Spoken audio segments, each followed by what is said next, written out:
Meeting called to order at 5:38 p.m.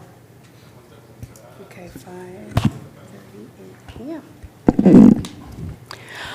Welcome, everyone, to the May 17th, 2023 regular meeting of the Richmond Rent Board.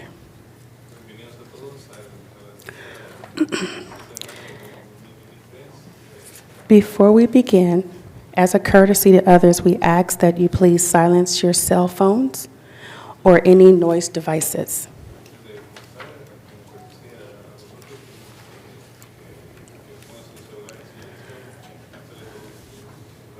Also, I want to go over a few reminders for the public.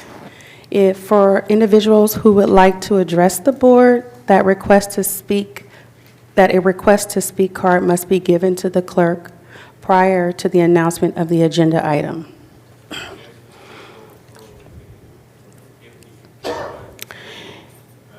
If you would like to speak on an item that's not listed on the agenda or any items on the consent calendar, you must do so under the public forum item. Again, if you would like to speak on a particular agenda item, you must file a request to speak card prior to the announcement of the item. Chair, did you want to make an announcement?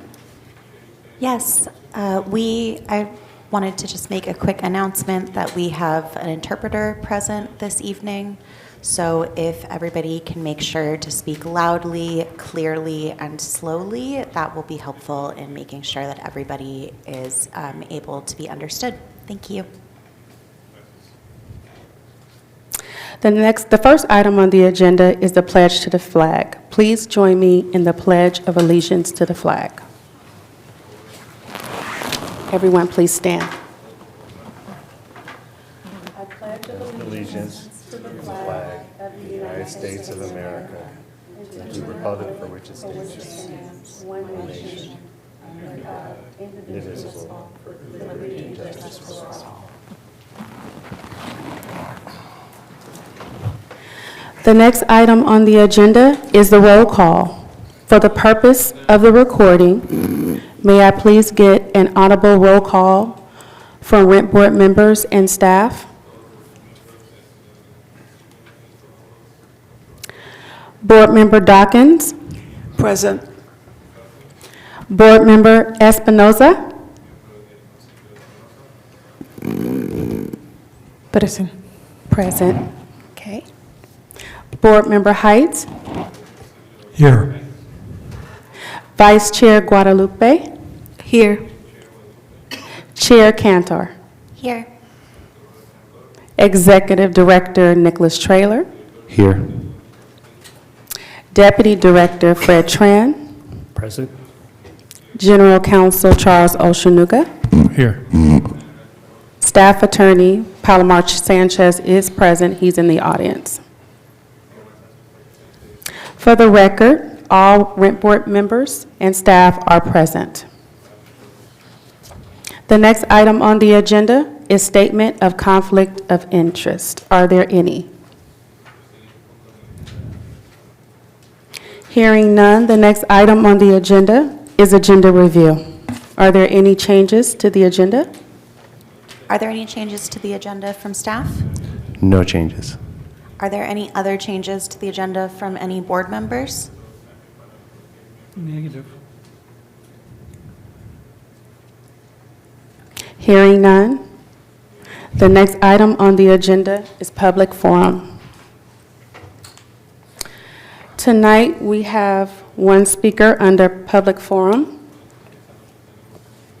The speaker shall be allowed up to 2 minutes to address the board. When your name is called, please occupy the seats in the front row directly behind the speaker's podium. When you are called to address the board, state your name and your city of residence is optional. Please terminate your address to the board when your time expires. We ask that you keep your comments respectful and appropriate. The only speaker is Ms. Alana Clark.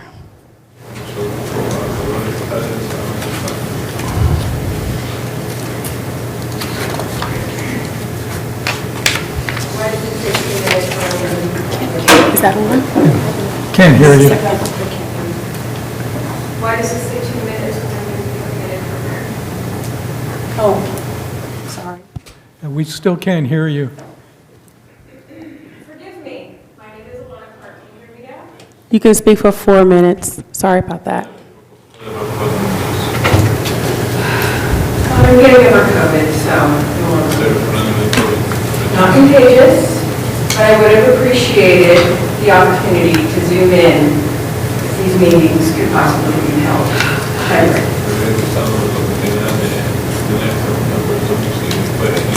I missed the community letters section of the agenda packet. Not sure why it wasn't there. I was hoping the message I had sent to staff from the board would have been shared along with the WRAP report on housing funding. Well, I couldn't send it to several board members since their addresses are not on the website. You, the board, are indirectly elected officials.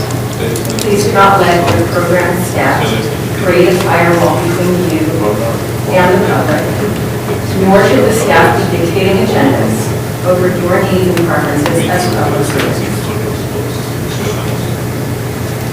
I do hope that they translate everything that they give to you guys into Spanish so that Mrs. Espinosa can read and understand the huge amount of information that comes through this committee. Thank you all for participating in this process. Give a little recap of this report that I referenced. It is about federal funding for affordable housing, which has gone from $83 billion in 1978 to less than $2 billion, actually less than $1.5 billion every year since the late 80s.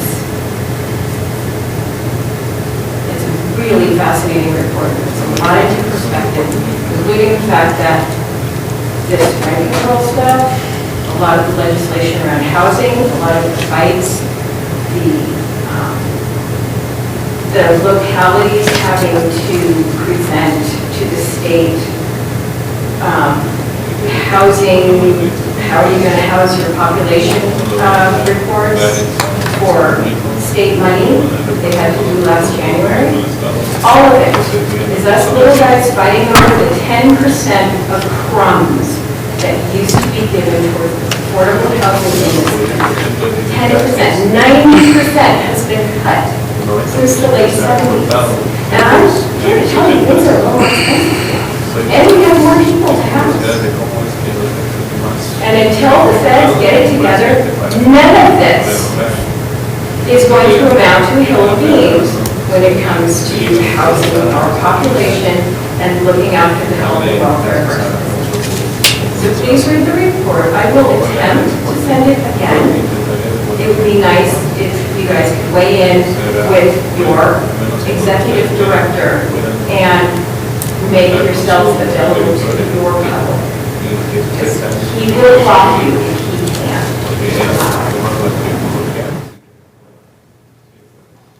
That was the only speaker. If I may, Chair, just to be clear, every speaker gets 2 minutes unless the speaker themselves needs translation. That's bullshit. Thank you. Thank you for clarifying that. The next item on the agenda is I'm sorry, I'm jumping the gun. The next item on the agenda is to approve the consent calendar. Is there a motion? I make a motion to approve the consent calendar. Do we have a Board second? Member Height I second the motion. and Board Member Dawkins second. Okay, Madam Clerk, let's take a vote. Board Member Dawkins, Yes. Board Member Espinosa, Sí. Board Member Height, Yes. Vice Chair Guadalupe, Yes. and Chair Cantor. Yes. Motion passes unanimous. The next item on the agenda is item G1 under Rent Board as a whole. Item G1 is to receive a draft fiscal year 2023 through 2024 rent program budget and correspondent rental housing fee study, to provide direction to staff, and 2, consider adoption of the fiscal year 2023 through 2024 budget and approval of the fee study consistent with sections 11.100.060 N and I of the rent ordinance. We have one speaker on this item. Thank you. We will now hear the staff report. Thank you, Chair Cantors and members of the Rent Board. My name is Nicholas Traylor, Executive Director of the Richmond Rent Program. I also want to welcome Board Member Espinosa to the Rent Board. Bienvenidos. And look, I'm glad we now have a full board. Looking forward to working with everybody. The item before you this evening is to receive a proposed budget and rental housing fee study for the upcoming fiscal year. Before we begin the presentation, I want to acknowledge Rent Program staff, Human Resources staff, the IT department, and finance staff for their assistance with preparation of the proposed budget and rental housing fee study.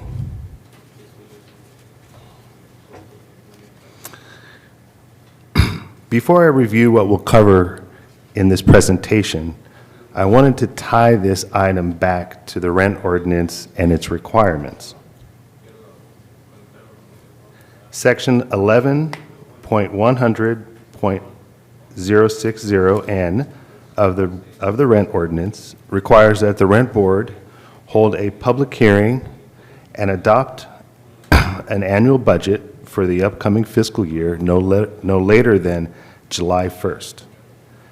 The annual budget is funded by the residential rental housing fee, the amount of which is determined by the City Council following a recommendation from the Rent Board.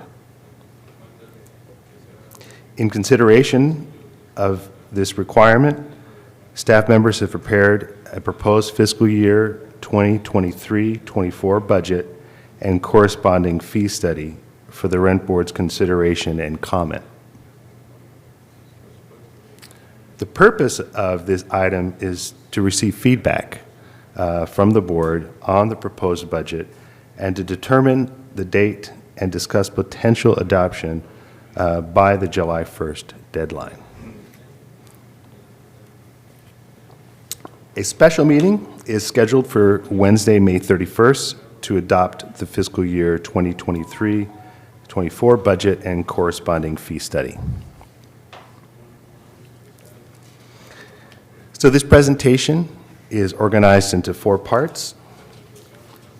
First, we'll review the program's organizational chart that's envisioned for the upcoming fiscal year and walk you through the rationale for the proposed changes to our staffing structure.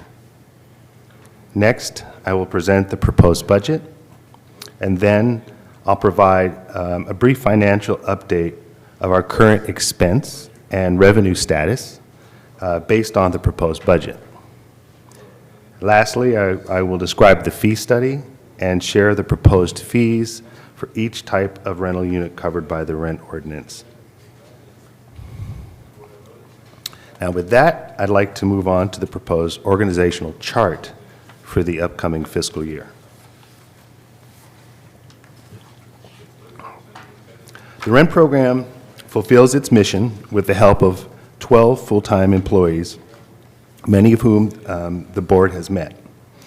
These staff members serve a variety of functions, including general management, legal duties, administration of the hearings unit, billing and registration, and performing outreach, education, and counseling to the community members on the rent ordinance and associated laws.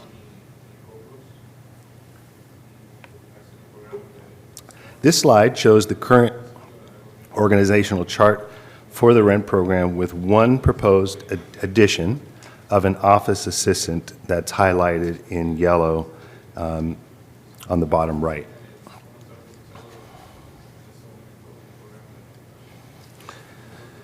So our proposed budget includes the addition of one office assistant to assist with the public information and enrollment unit, which would be 75% of their resources, and then 25% of the resources would be dedicated to the hearings unit. The office assistant will receive direction from the senior management analyst in the public information and enrollment unit and from the senior administrative analyst in the hearings unit.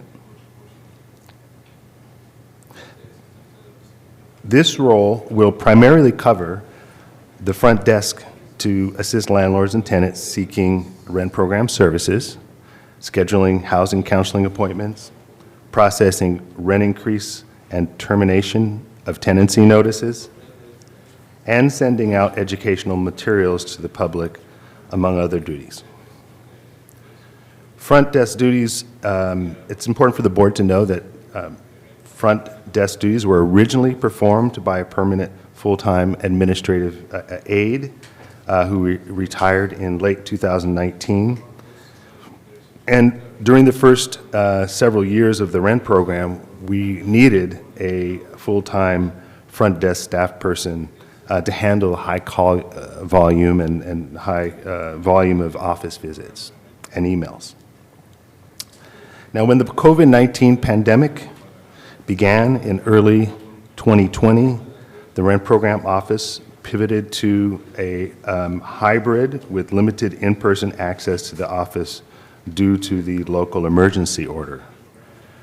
With the rent program office less available to the public, the need for a full-time front desk staff person was superseded by the need to focus on collection of the rental housing fee. We were particularly concerned that the pandemic would have a financial impact on property owners who may then have struggled to pay the fees. Part-time administrative student interns were utilized to handle incoming calls, emails, and other front desk-related duties. Now, in June of 2021, the City of Richmond and rent program offices briefly reopened to the public before shutting down again due to another surge in COVID-19 cases. During that brief reopening, it became clear that part-time administrative student interns could not adequately cover all front desk duties. Furthermore, since part-time administrative student interns' employment is dependent on them attending college classes, their availability was limited and turnover was common. And when you have turnover, you have to train and retrain folks, so it kind of detracts from other folks in their normal duties. As I mentioned, this led to regular and repeated resources having to be dedicated to onboarding and training new administrative student interns. As of March 28, 2023, the rent program has been open to in-person services, which means a full-time staff person is needed again to provide consistent presence at the front desk and reduce resources spent on hiring and training new staff. The addition will add the total number of FTEs, or full-time employees, with the agency by a total of 1. Which would mean we would have 13 full-time employees.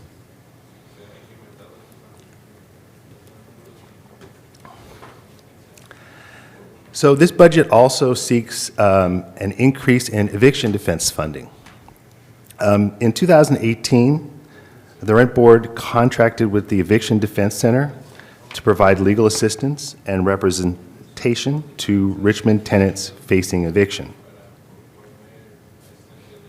Since the inception of the contract with the rent board in 2018, the EDC has always overperformed on providing services to the targeted number of clients each month. Now, our current contract anticipated that the EDC would serve a minimum of 30 clients each month, 15 new and 15 continuing, totaling 360 unduplicated clients annually. In the current fiscal year, the EDC has provided legal services to an average of 118 clients per month and served 392 unduplicated clients. On average, the EDC is on pace to serve more than 3 times the number of clients anticipated under the current contract. With the lifting of eviction moratoria, the number of clients served are anticipated to increase in fiscal year 2023-24, and the anticipated increase in the number of tenants needing eviction defense is needed to keep up with previous and current demands. So therefore, an increase in funding for the EDC is recommended. The current contract with the EDC is $125,000. Increasing EDC's contract by $75,000 would allow for an eviction defense attorney from the EDC to work at the rent program office instead of having tenants have to travel to downtown Oakland to their eviction defense office so that they can actually receive in-person services by an eviction defense attorney here at rent program offices. So it saves folks travel costs. It also encourages folks to, receive the services more readily.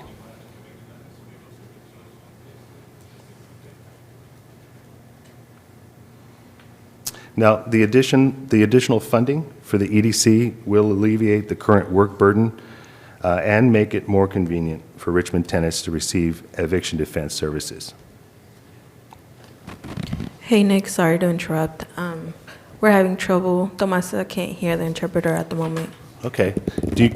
Thank you. Can we find out how, I can go back to where she lost the, oh, okay, good.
Not working?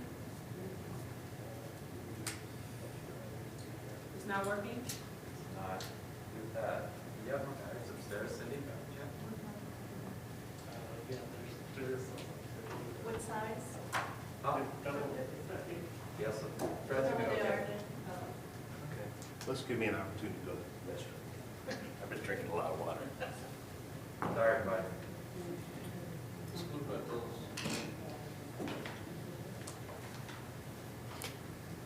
Should we take a recess? Yes.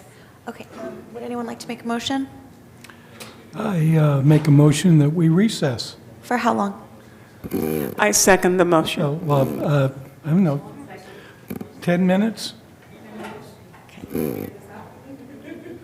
Well, last Great, time, thank you. I was told to Hold make on. it 20 minutes, but I think to get the batteries, we can do this in 10. Friendly amendment, 15 minutes. 15 Okay, so the minutes. first motion was by Height. And you accept your friendly I amendment? second the motion. Second is Dawkins, okay. And so so we're- 15 minutes, we return when? 6:20? 6:20? 6:20.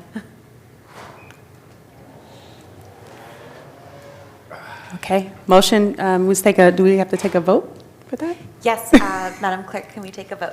Yes, yeah, Board Member Dawkins, Yes. Board Member Espinoza, we're taking a Yes. break. Yes. Board Member Height, Yes. Vice Chair Guadalupe, Yes. and Chair Cantor. Yes. Motion passes to take a break for 15 minutes and return at 6:20. We're adjourning at 6:05. Okay, meeting called to order at 6:23 PM. All right, Chair Cantor and members of the Rent Board, welcome again. We are on, can we go to the next slide? Oh, I'm so Would you sorry. like I me- didn't even clarify. Is the issue fixed? Can you hear? Okay. Yes. Okay, great. Okay, Thank great.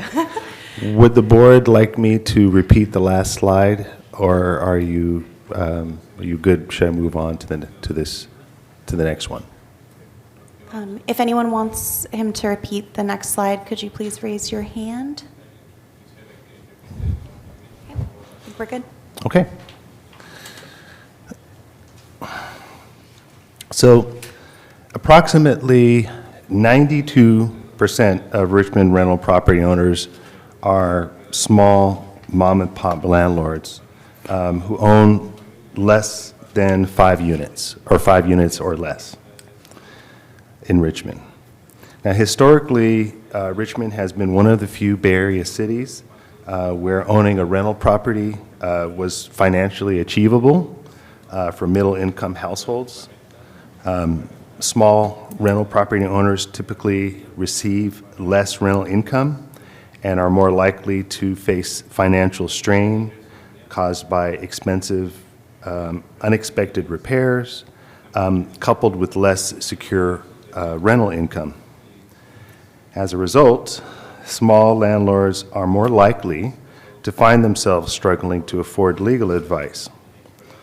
Although the rent program housing counselors can provide landlords and tenants with valuable legal information and help understanding the law, they cannot provide legal advice, legal advocacy, or representation. The COVID-19 pandemic exacerbated financial strain for many of Richmond's small landlords whose tenants have struggled to pay rent due to the financial harm caused by the pandemic. This is evidenced by the continued high demand for rent assistance resources and mediations related to the repayment of rental debt. Rent program staff recommend that the Rent Board budget $75,000 for legal services for rental property owners who own 5 or less rental units. This service would fund a half-time attorney, which would be 20 hours a week, to provide small property owners with legal assistance, legal advice, and limited representation. Finally, this service would also be available to Richmond tenants who need general legal assistance. When I say legal assistance, I mean providing legal advice, writing letters on behalf of tenants, and in some cases, limited representation.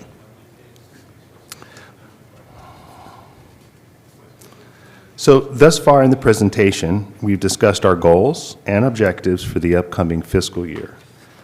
This section of the presentation is designed to walk the board and members of the public through the categories of expenses we anticipate in the upcoming fiscal year.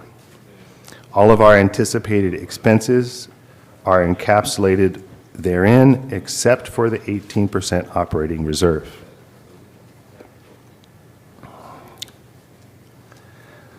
So typically, we expect program budgets to increase by at least inflation on a year-to-year basis in the absence of any major changes.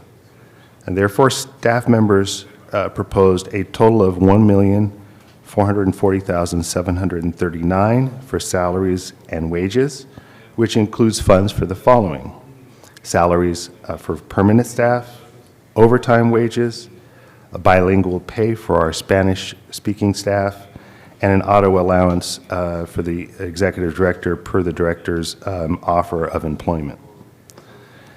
The increase reflects salary-related costs for all filled positions and includes a memorandum of understanding that was negotiated to increase the monthly pay rate for each bargaining unit, which includes executive staff, Local 21, mid-management, and SIU Local 1021.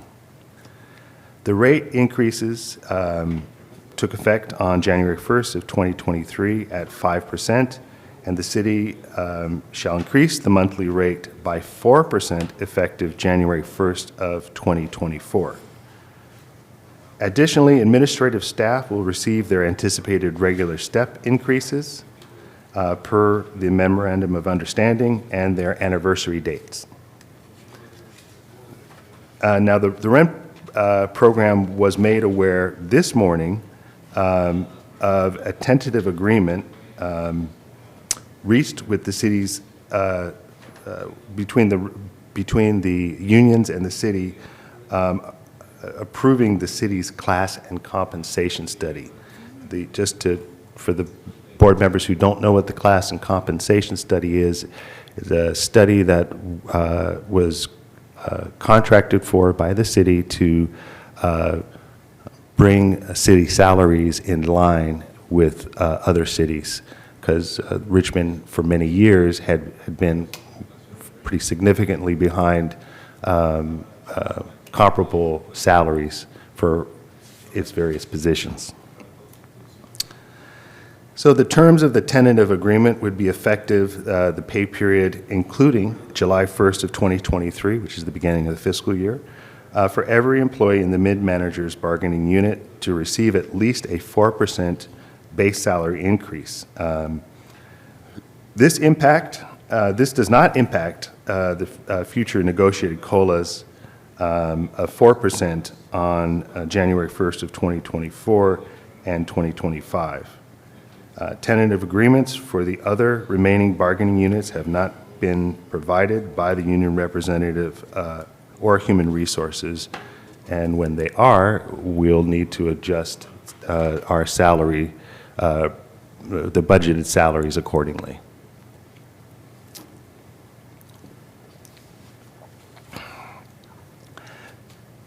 So in conjunction with salaries mentioned in the previous slide, the proposed budget includes $880,050 for benefits, including the following allocations: an allocation for health benefits, including health, dental, vision, as well as the Employee Assistance Program, professional development funds, Medicare taxes, life insurance, long-term disability insurance, unemployment insurance, workers' comp insurance, and other post-employee benefits, also known as OPED.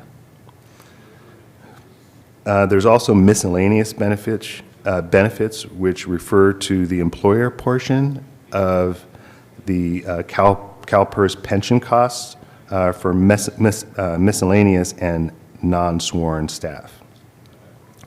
Now, please note, the board should know that these numbers are more or less fixed. They are not at the discretion of rent program staff to change.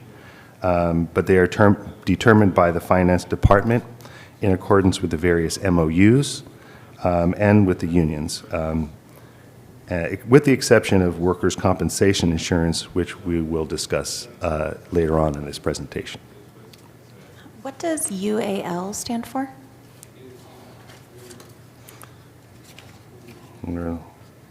UAL, where was that? The last line of the last slide. Can you go back a slide? It's on page 11 at the bottom. Slide 11. UAL. Can you move the slide back? Oh, I see it. Okay. Do you know what the UAL is? That's essentially the CalPERS portion. Can you just tell me what it stands for? Let me look it up. Because they have it in two different categories. Let's see. That's fine. I'm just curious about the acronym.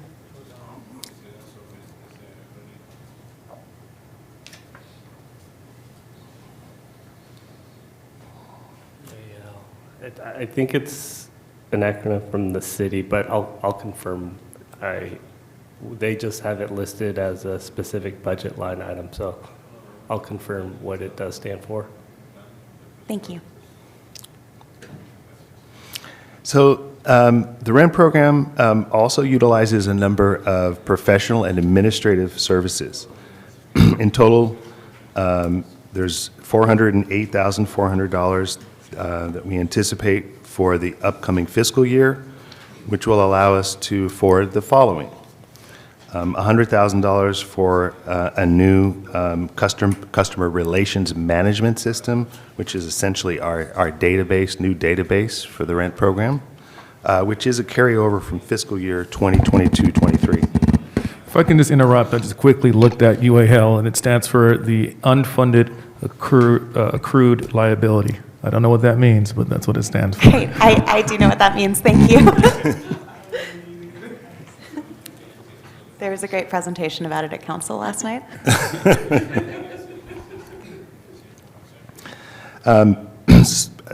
We also contract for professional services for translation, for property information, and legal information subscriptions, and that's budgeted at $33,400. And we've budgeted for $200,000 for community service agency contracts, including the Eviction Defense Center, which provides low-income Richmond tenants legal support for eviction defense. The contract also provides for a special referral for Richmond tenants who need assistance responding to eviction lawsuits and obtaining representation in court. Sorry, clarifying question. Is the total of that contract $200,000 or $275,000? It would be $200,000. Right now, the contract is $125,000, and we're requesting an increase of $75,000. So the $200,000 is tied to the Eviction Defense Center contract. The next line is going to explain where the other 75 is. Okay, I understand. No worries. Yeah.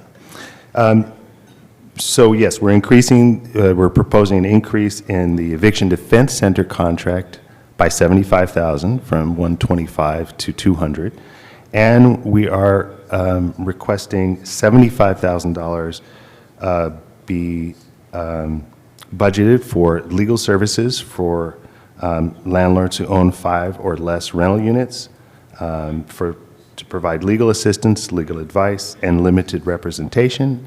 And again, this $75,000 line item and service would also provide services for Richmond tenants, any Richmond tenant with no income restrictions. So that's kind of important to know as well. May I ask a question? Yes. Going back to professional services contracts, what's the name of the vendor from whom we obtain the property information on a monthly basis? Yeah, Data Tree. It's a company called Data Tree. Yeah.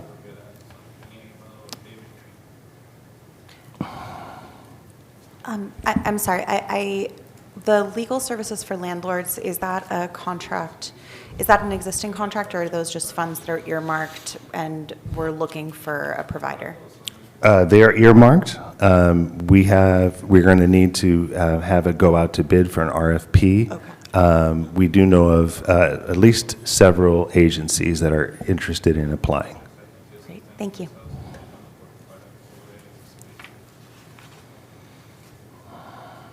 So the proposed budget also includes $800 for travel and training expenses to cover the cost of tuition reimbursement for one employee, consistent with the city's personnel policies.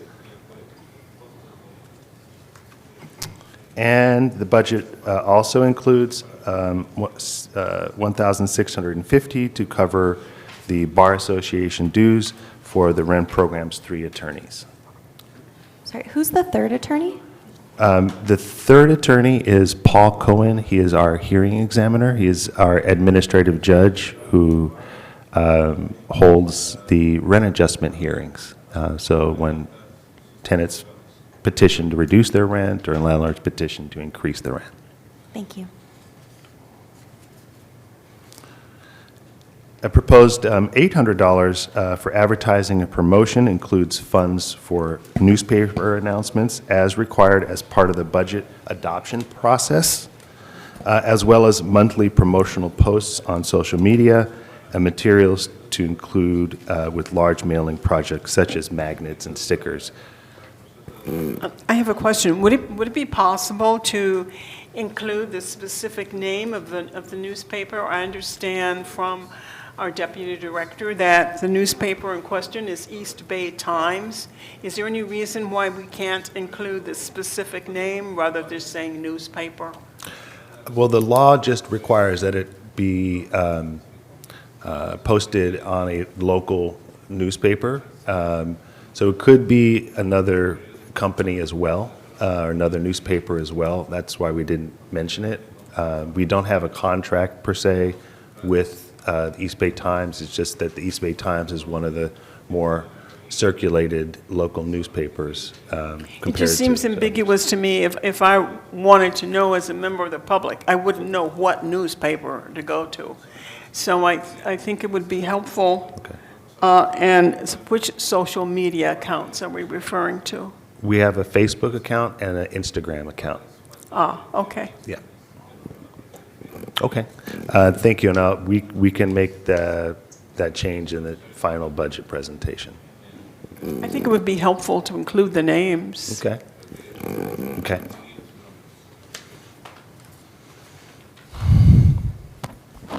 Now, another $5,808 has been earmarked in the budget for emails for rent board members, business cards for staff members, and our Zoom accounts. As I mentioned, a major focus of the upcoming year is outreach for landlords and tenants. So our budget for postage and mailing, as well as printing and binding, reflects that. In terms of postage and mailing, we propose spending $15,355 for the following projects. Sending out the rental housing fee invoices to all Richmond landlords, sending late rental fee invoices to approximately a quarter of the total of landlords, or sending the notice of apparent lawful rent ceiling to all rent-controlled tenants and landlords, as well as mailing the guide to rent control to all tenants and landlords.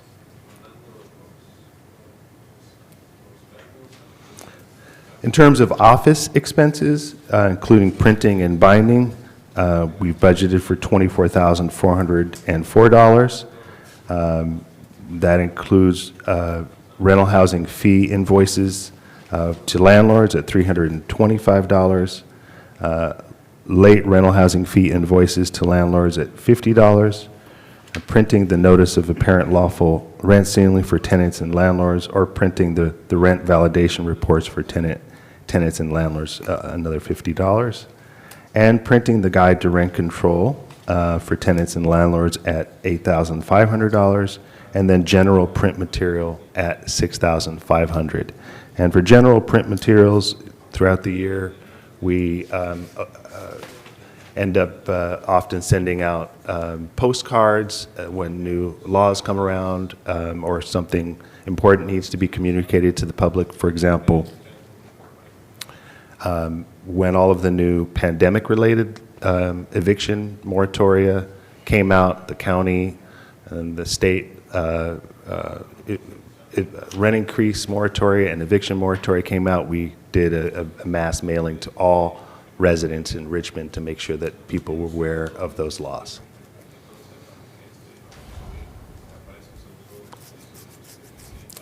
The proposed budget also includes $9,000 for rental and supplies for the combination printer, scanner, copier, and fax machines in the rent program office. We've also budgeted $4,000 for miscellaneous contributions and expenses, and that it includes expenses to fund UC Berkeley Public Service Center intern or interns and a tenant survey in fiscal year 2023, which would be contracted at a nominal fee of not to exceed $500. $2,000 has been budgeted to cover miscellaneous expenses based on minor unforeseen program needs throughout the year. Excuse me, Nick, if you don't mind speaking a little slower for the interpreter. Thank you. Got it. A little slower. Thank you. Now, $5,000 has been earmarked for office supplies. Another $500 covers the cost of the executive director's work cell phone. And just to keep in mind that during the COVID-19 pandemic, we actually used the director's cell phone for staff to handle incoming calls when they were working remotely, so they wouldn't have to use their own personal phones. $9,300 covers the cost of a supplemental liability insurance policy, also known as a SLIP policy, and that's for errors and omissions and general liability coverage.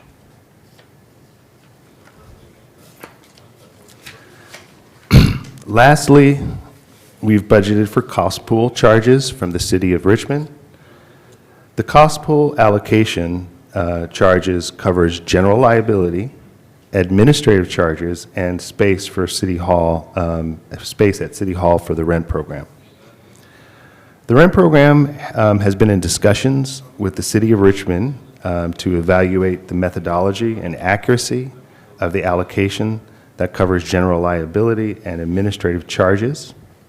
Now, administrative charges that previously were known as indirect costs are allocated to city departments or agencies to reimburse the general fund for administrative services performed by central service departments.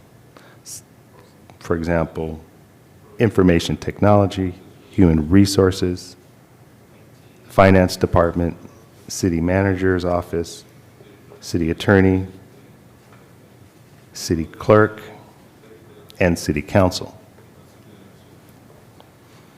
Staff reviewed the allocations for general liability and administrative charges from the finance or budget department. Since being advised by the finance department that the cost pool amounts were anticipated to increase significantly.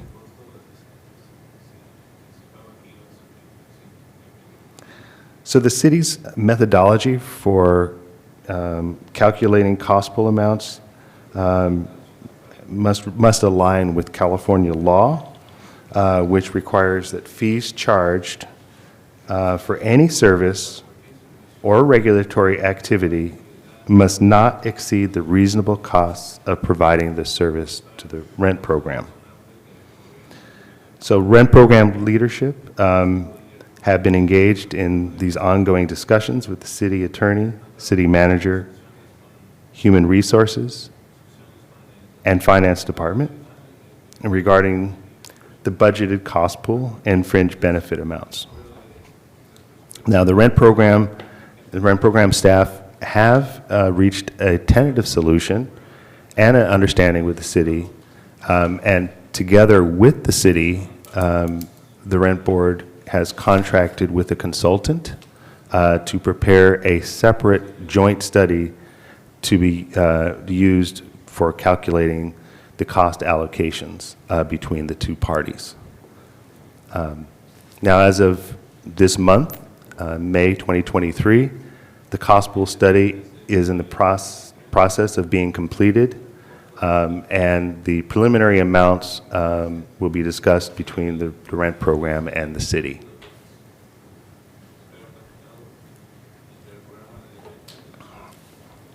Until the methodology has been reviewed and established, staff will not include any charges for cost pool, for general liability, and administrative charges. We have budgeted $60,248 for the Civic Center allocation, meaning the space that we use, the office space that we use for this upcoming fiscal year.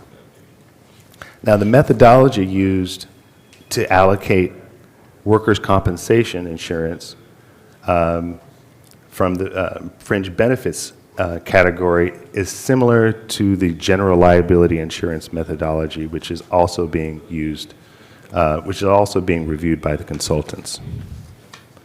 So, the upshot of everything I just said, which might have been a bit, dense, is that as a result of everything I mentioned, if the cost pool study is completed prior to the adoption of the budget on May 31st, the fees will likely increase in accordance with adding those additional cost pool amounts. So the number you see today for the proposed fees does not include some of those cost pool amounts. If the consultant doesn't finish by the time we do our budget, we will not budget it for that, and we'll have to make up for it in the subsequent fiscal year. Could we do a budget amendment if we get an updated amount? That's a good question. So the rent board budget is funded by the residential rental housing fee paid by Richmond landlords. Excuse me. Once we adopt a budget, the next step is to go to the city council, usually a week or two later, to ask the city council, to approve the recommended fee that would fund that budget. So once the city council approves it, it's set in stone for that year. And even if the rent board wanted to amend the budget and increase the budget or decrease the budget, it would result in us potentially not collecting enough of the fees to fund the budget. There would be a discrepancy in terms of what we were budgeted and what the fees would be. So we wouldn't be able to change the fees once we adopt them, once they're adopted. Thank you. Yeah. I have a question. The EDC is getting an extra $75K. Is this due to the COVID? Will this flatten out probably next year again, or? Well, prior to the pandemic, the Eviction Defense Center was already overperforming. They were serving way more than we had originally contracted. Bummer. We anticipated 30 unduplicated, clients each month, and it was more like 60 every month, just generally, even before the pandemic. When the pandemic hit, it got all the way up to about 120. Wow. So they were already doing double what we had contracted for, and now they're potentially going to be doing triple. So even if after the eviction moratoria goes, most of them have gone away, and after the impact of the pandemic has waned, we still anticipate the need for this $75K. As you know, Catholic Services also offers the help for people too. I don't know if Yeah, there's any Catholic other- Charities, you mean? Yeah, Catholic Charities. Yeah, and we have worked with Catholic Charities in different ways in the past, including holding our weekly legal clinic that we had with Barry Legal Aid at the office, at the Catholic Charities office. cool. Yeah. Hey, and one more question. Yes, as many as you need. Do we really need video conference and, do the board members, do we need the webinar accounts and the video conference accounts now that COVID is over? I mean, we're just going to be meeting in person, right? Can we slim our budget down that way, or? So our Zoom accounts are valuable not just for our internal meetings that we hold. We have staff still working kind of a hybrid schedule. Most staff are in 4 days a week and only work remotely 1 day a week. But even despite that, just to continue to protect staff, we hold the vast majority of our meetings via Zoom, even if we're all in the office together. I was just concerned about the rent board members, if we need it, really. Well, the Zoom, are you talking about specifically the Zoom accounts? Or Yeah, I'm just looking here at the budgeted amount includes costs of email accounts for the rent board members, business cards, which are cool, but the video conference and webinar accounts, I'm just wondering if we really need those. So the video conference account for Zoom is also used in our monthly workshops. We pre-record our workshops and we do webinars, and then we publish them on YouTube. So we utilize Zoom quite a bit for our educational outreach. We also utilize Zoom for our internal meetings. The rent board email accounts are important because we encourage board members to not use, if they can, their personal accounts because they may be subject to Public Record Act requests, and that's something you probably want to not have to deal with. Thank you. Yeah. Pregunta. Sí. Ya que estaban hablando acerca de la cuenta de Zoom, Now that they were talking about the Zoom si accounts, hiciéramos las reuniones híbridas, ¿aumentaría el costo? Porque, digamos, la gente no quiere venir porque la exposición a COVID o no sé, cualquier cosa. if we were to hold Zoom sessions and make them hybrid because people may not want to come in or whatever reason, Tal vez nosotros podemos venir en persona, pero se puede invitar a las demás, al público en general, que puedan asistir en Zoom. maybe we could come in person and open it up to Zoom sessions for whoever wants to sign in virtually. So thank you, Board Member Espinoza. Gracias, señor Espinosa. I'm assuming you're talking about holding hybrid rent board meetings? Sí, así es, las reuniones estas que sean híbridas. Yes, to have these types of meetings be hybrid. So I can look into it. I can say that according to the City of Richmond's policy, there are only a couple of boards or commissions that can actually hold hybrid meetings. I know the City Council is one of them. Do you remember what the other two are? I think it's the Planning Commission, I think. The Planning Commission, the City Council, I and think the CPRC is the and third. CPRC. But I think that that's a budget consideration, not a legal Okay. policy consideration. Okay. It's just that those are the ones that are deemed most important, and so funds are set aside for that. I don't know of any reason that the rent board could not. yeah, and I think our general counsel would have chimed in by now if there were. So good. So then I think the board can certainly direct staff to look into including that as a budget item and see how it impacts the budget. I don't know if it would. It may increase our costs because we may have to contract with KCRT, the city's, what do you call it, online or streaming service to actually conduct these meetings. As you can see, they're not here tonight, but if we held a hybrid meeting, we would need to have probably several IT staff come in and staff the meetings to make sure it was being conducted properly. Okay, I believe that was Board Members Espinosa's original question. If we consider that, then that would increase the budget, correct? Yes, in all likelihood. Understood. And just to be clear, the hybrid meeting, I'm assuming you mean all the board members are still going to be here, it's just for the audience? Okay, yeah, that's fine.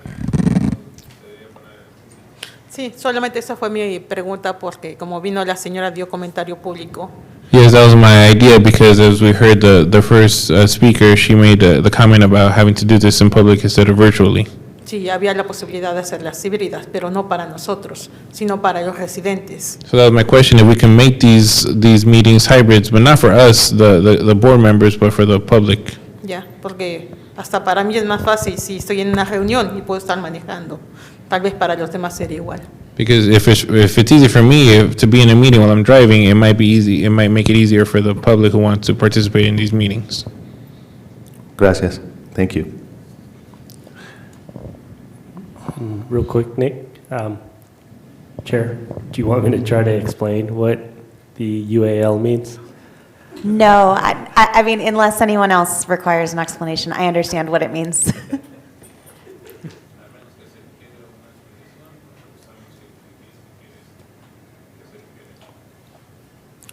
Okay. So now that the board has a detailed picture of the proposed budget for the upcoming fiscal year, let's review the program's expense and revenue projections based on the proposed budget. So as we set goals for collection of the rental housing fee for the future, it's helpful to understand what we've been able to accomplish so far. This slide contains a summary of funds expended and collected for the agency operations since the program's beginnings. We've presented this slide to the board each year, and I want to draw your attention to the last row of the table, which shows funds expended and revenue collected for the current fiscal year.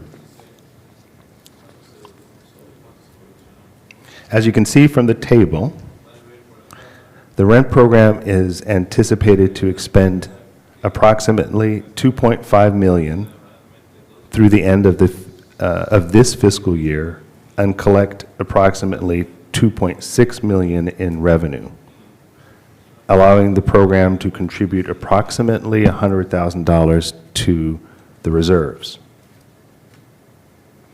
Now, collection efforts for all assessed fees is an ongoing process.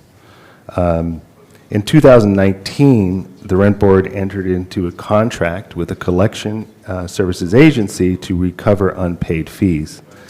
And to date, the agency has collected approximately $125,000 in an outstanding fee revenue from collections. The projected rental housing fee collection rate for the 2022-23 fiscal year is approximately 87%. Around the same time last fiscal year, our collections rate was approximately at 80%. So the increase in the collection rate is primarily attributed to the collections from a few larger affordable housing projects that had not paid the rent program fees in the past. The overall decrease in collections rate from the prior fiscal years has a lot to do with the fact that many landlords have had delays or have not received rents from tenants. And now many property owners who are experiencing financial hardship as a result of the pandemic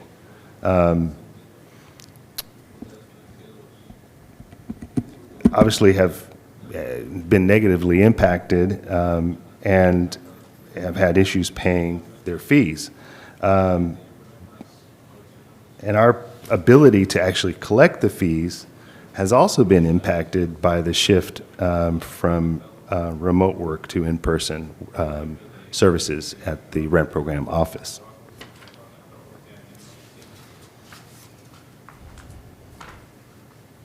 Next slide.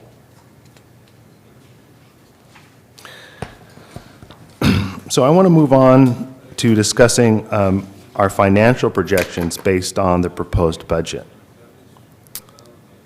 At the direction of the board, the rent program issued an RFP, a request for proposals for financial consulting services, and ultimately selected Kevin Harper to prepare the projection and provide recommendations in support of the agency goal of achieving long-term financial stability. Now, these financial projections are living documents, so they're obviously subject to needing to be changed at various times. Now, as recommended by Kevin Harper, the financial projections will be updated continuously based on actual and projected expenses. An updated 10-year financial projection based on the proposed fiscal year 2023-24 budget will be provided as an attachment to the approved budget and fee study document. The financial projections allow for more informed decision-making in future years, and the projection sheet is frankly far too large to share just on one slide. So I'll share a high-level narrative summary on the following slide.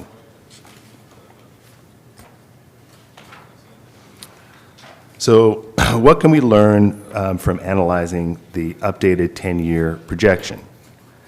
The model projects revenue and expenses through fiscal year 2030-31 and assumes that costs will increase at least 2% per year unless otherwise specified, and the rental housing fees will at a minimum increase 2% per year beginning in fiscal year 2024-25.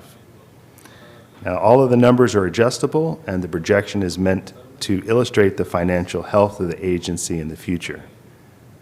In the same vein, the projection can also be used for long-term financial planning, providing the rent program information about how the agency might be in the best position to take on unusual expenses.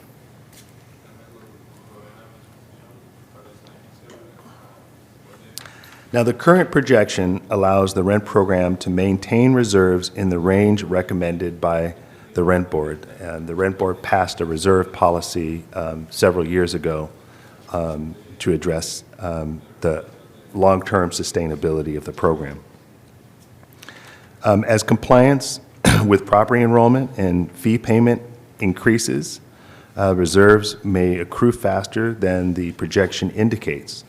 And as such, fees may not necessarily need to increase each year. The projection also shows the target ending fund balance amount that will ensure the agency has funds available to cover expenses in the first 2 months of the fiscal year in the event revenue collection is delayed. So since we are not tied to the general fund, we don't have the general fund as a bank to pay employees the first several months of the year. So it's important that we have enough of a reserve to cover that initial period before we collect all the fees. The projection also shows,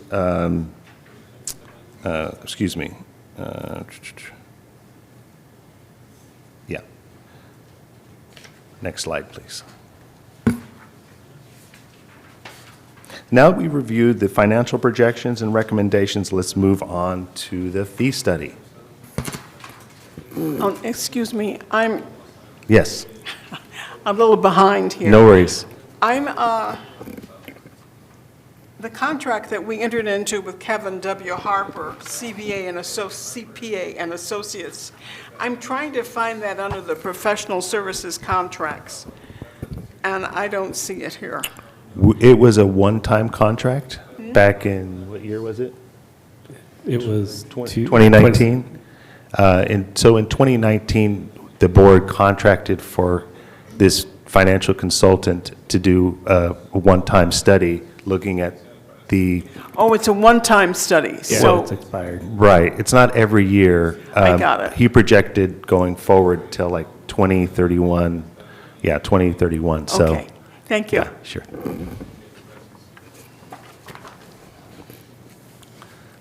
Now we're on to the fee study. So section 11.100.060L1 of the Fair Rent, Just Cause for Eviction and Homeowner Protection Ordinance, also known as the Rent Ordinance, provides that all landlords shall pay a residential rental housing fee to fund the rent program operating budget. The amount of the rental housing fee is determined annually, first through a recommendation by the rent board, and then that recommendation must be approved by the city council. Under section 50076 of the California Government Code, fees charged for any service or regulatory activity must not exceed the reasonable costs of providing the service. And those fees must be approved by the city council as the legislative body in public session. So we do an annual fee study, and we do that because a fee study is necessary to ensure that the residential rental housing fee recommended by the rent board and charged to landlords is commensurate to the level of services provided by the rent program.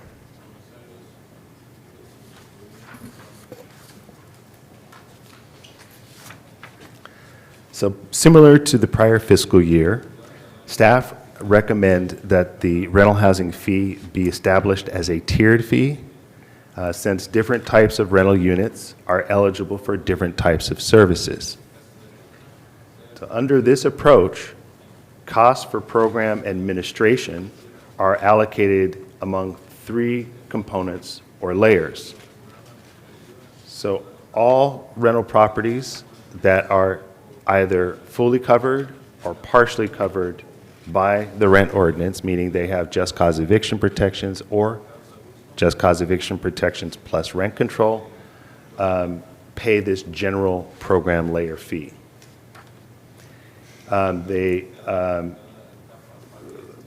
Properties that are covered just by just cause pay the general program layer fee and the just cause layer. And those properties that are fully covered pay all three layers. They pay the general program layer, the just cause layer, and the rent control layer. And as you can see from this slide, the program layer accounts for 55% of the fee. That includes the departmental administration and management, legal defense of the rent ordinance and departmental policies, preparing studies, regulations, and reports as directed by the rent board, database development and maintenance, billing and collection of the rental housing fee, since all landlords who are subject to the rent ordinance must be billed, website maintenance, and interdepartmental coordination. The just cause layer is set at 20%. This includes, but is not limited to these services. It includes public education and outreach, and that includes counseling. So it pays for housing counselors to provide counseling on the just cause for eviction sections of the rent ordinance. It also, the just cause layer pays for the legal service referrals to the community service agencies that we've contracted with, such as the Eviction Defense Center, administration of the relocation ordinance, and just to be clear, The relocation ordinance is a city ordinance, but we, the rent program, administer it because that is mandated by the rent ordinance. We also mediate eviction-related complaints, so it's very common for us to receive requests for mediation when a tenant is behind on their rent and the landlord doesn't want to start the eviction process. They want to work it out with the tenant, and we will often do kind of a eviction-related intervention mediation to either help set up a payment plan, connect the parties to rent assistance resources, or both. And we also, one of the most important things we do as an agency is we process all termination of tenancy notices, and we develop the templates related to outreach that we perform related to those notices. Now, the rent ordinance requires that Richmond landlords submit a copy of any notice of termination of tenancy to the rent program within 2 business days of having served the tenant. So if the tenant receives a 3-day notice, we have to receive it within 2 business days. As a result, we send out an informational letter to both the landlord and tenant informing them of their obligations and rights under the just cause eviction protections set by the rent ordinance. Now, the rent control layer is set at 25%, and that includes public education and outreach and counseling, legal service referrals to community service agencies, administration of the petition and hearings component of our program for the adjudication of rent adjustment petitions and excess rent complaints, rent registration and the tracking of tenancies and their maximum allowable rents. And just to be clear here, we require landlords to register, landlords of rent-controlled units to register their tenancies and inform the rent program as to what the starting rent is, so that we can then have that information available to figure out what the lawful amount is for each year, what the most that the landlord can charge each year.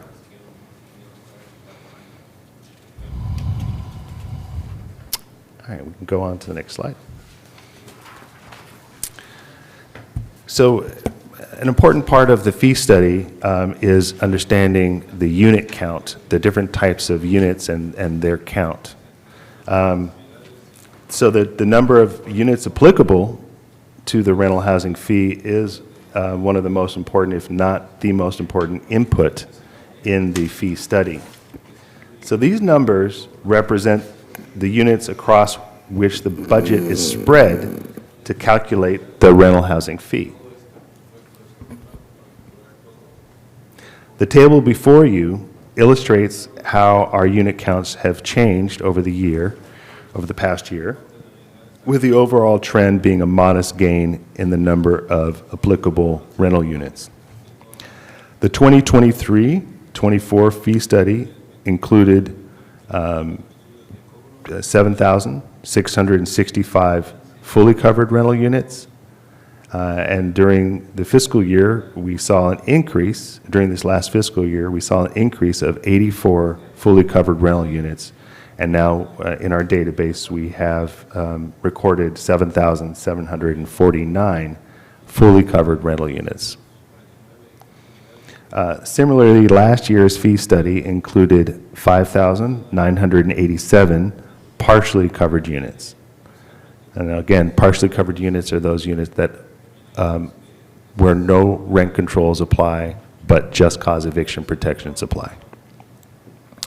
Over this last year, fiscal year, we saw a decrease in 89 partially covered rental units for a current total of 5,898 units.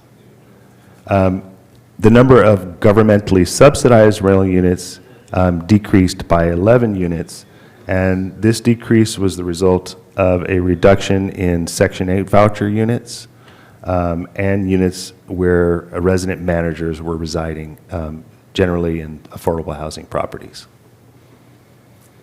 And obviously, when they're rented to resident managers, they're not available for rent.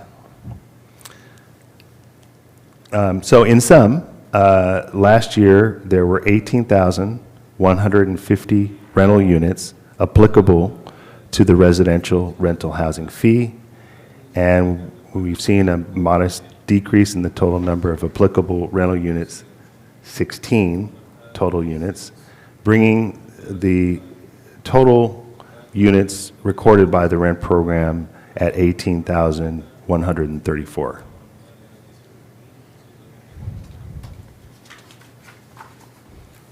When we use the updated unit counts as denominators for our proposed budget, we arrive at fees of $202 for fully covered rental units and $115 for partially covered rental units.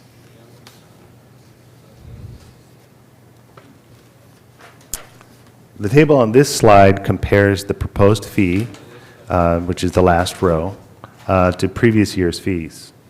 And you'll see here that in 2018-19, there were 3 tiers. Governmentally subsidized units were paying $50 per unit, and single-family homes and condominiums were paying $100 per unit. But that year, as part of our fee study, we determined that it wasn't appropriate to do that anymore because the services provided to affordable housing tenants, as well as governmentally subsidized tenants, was commensurate with the services provided to single-family home tenants and condominium tenants.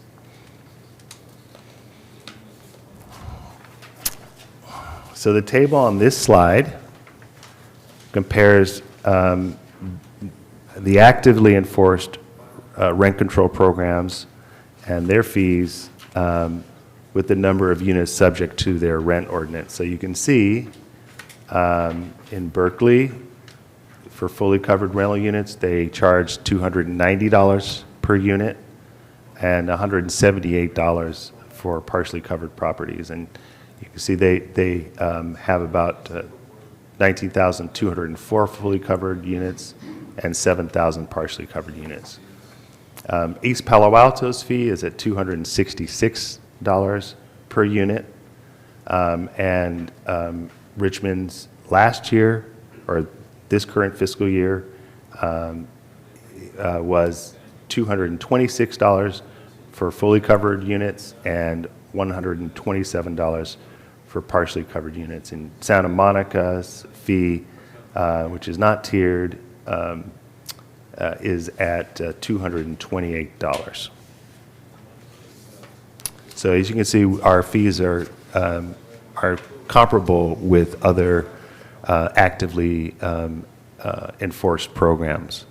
And generally, an actively enforced program compared to a complaint-driven program or a more passively enforced program is one where more funds are spent on counseling, education and outreach,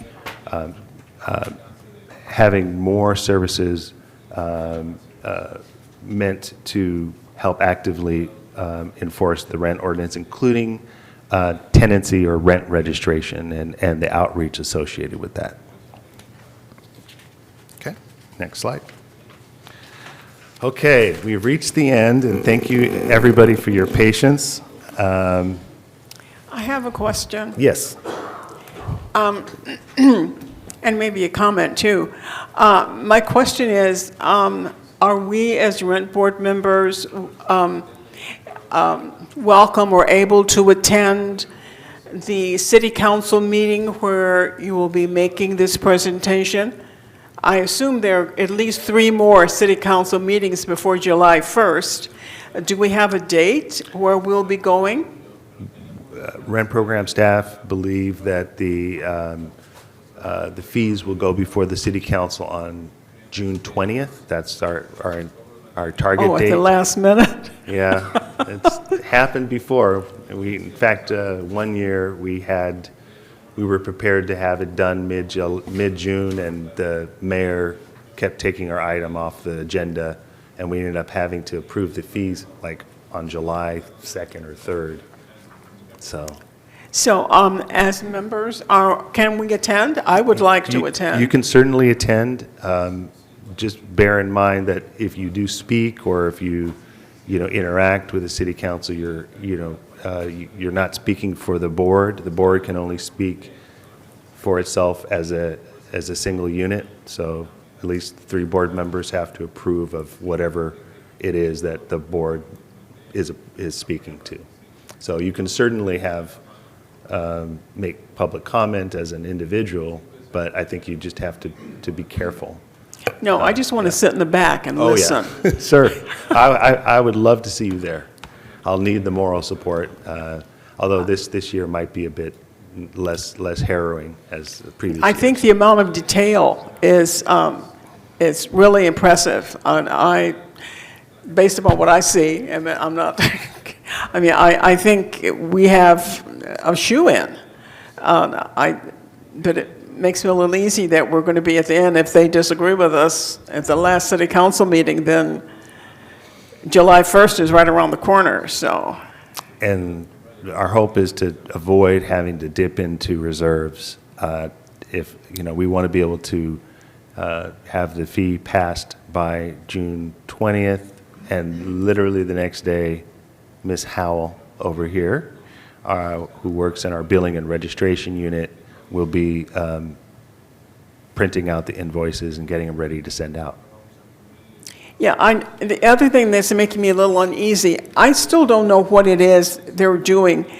It says here, approved by the city council, and then on the first page of the agenda report, it says determined. I mean, if they're putting us off till the very end, I don't imagine they plan to be doing very much. I mean, they approve or they determine, or what do they do? I mean, is there any way they can scuttle our expectations? The short answer is yes, they could scuttle our plans. If the board adopted a budget and the city council decided not to pass the fees, we would have to go back to the board and potentially revise the budget to be in alignment with what the city council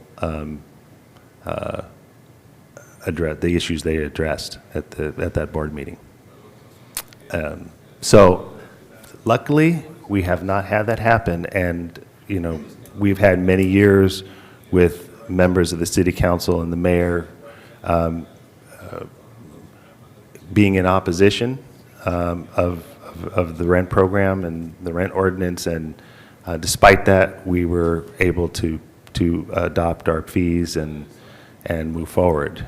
So we intend and anticipate to be able to continue to do the same this year. Well, I think we're well prepared. I mean, I'm very impressed by what the staff did. Thank you. Thank you.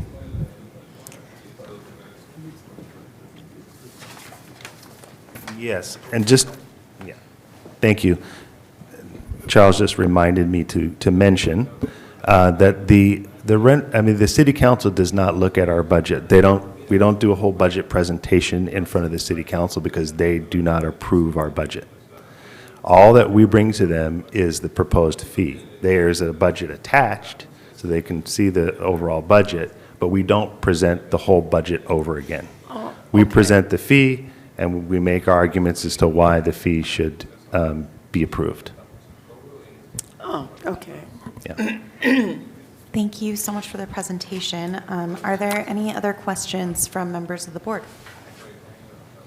Sí. Aquí en la página 32, donde que están proponiendo Yes, here on reducir page 32, what we see that you're proposing, los costos que se les va a cobrar por unidad. the cost per unit. Creo que si tenemos suficiente dinero, tal vez podemos usarlo en otras cosas, por ejemplo, traducción, tener más publicidad para llegar a más personas, porque realmente este board casi nadie lo conoce. I believe that if we have enough money, we can allocate those funds to other services such as advertising and interpreting services, so we can have more people being present at these meetings, so they can be more well-informed. Entonces, creo que deberíamos de analizar realmente si necesitamos bajar o mantenernos tal vez en la misma cantidad que se tiene ahora. I think we realistically need to analyze if we should decrease or maintain the same rate that we have right now. Hay que ser un poco más visionarios para poder llegar a la comunidad. We need to be a little bit more visionary to be able to reach the community. So part of the purpose, thank you, Board Member Espinosa. Part of this process is to receive feedback from Rent Board members on not only what's been presented, but if there are items that the Rent Board wants us to include in the budget, any changes or suggestions. This is the time to do that. So yes, we're here to listen and make any appropriate revisions. And of course, based on whatever direction we receive, we would produce the appropriate numbers and budget line item to fund whatever or to address whatever the board wants us to do.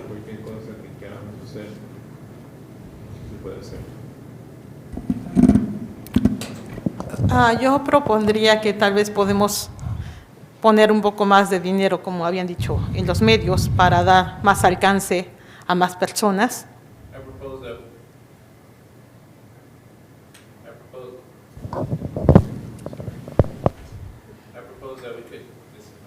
You might have to use the second one. We have another one over there. Sorry. I propose that we could use some of those funds to work on our social media outreach. ¿Y qué más dijo, señora? Para que más gente conozca acerca de los servicios que ofrecen. So more people can be informed about the services we offer. Tal vez mejorar la traducción. Maybe improve on the translation, No, interpreting no, yo- services. No offense. Y ¿cómo se llama? Y ver de qué manera podemos realmente, si tenemos ese dinero, usémoslo en lo que es la comunidad. Ya lo están haciendo. ¿Para qué reducir los costos si podemos usar ese dinero en otras cosas que se necesitan? So if we have those funds, we should use them to help the community. And if we are already using them, why would we decrease them if we can continue using them to continue servicing the community? No sé, tal vez en algún momento poder supervisar las unidades que se rentan. Yo no sé si hay ese servicio en la ciudad. I don't know, maybe at some point we can have supervision for the units that are rented in the city. I don't know if we already have a service for that or a program for that, for supervision of our rental units of the city. Board Member Espinosa, can you clarify what you mean by supervision? Sí. Señor Espinosa, ¿puede clarificar qué quiere decir con supervisión? Me refiero a que si las unidades que las personas que están rentando están en buenas condiciones para vivir. I'm referring to if the rental units that the people are housed in, if they are in acceptable living circumstances, conditions. So one of the things we could do that's within our regulatory scope would be to increase outreach services related to habitability issues. We are not allowed to go outside of our lane in terms of inspecting rental units or citing rental units. That's done by the building division of the city.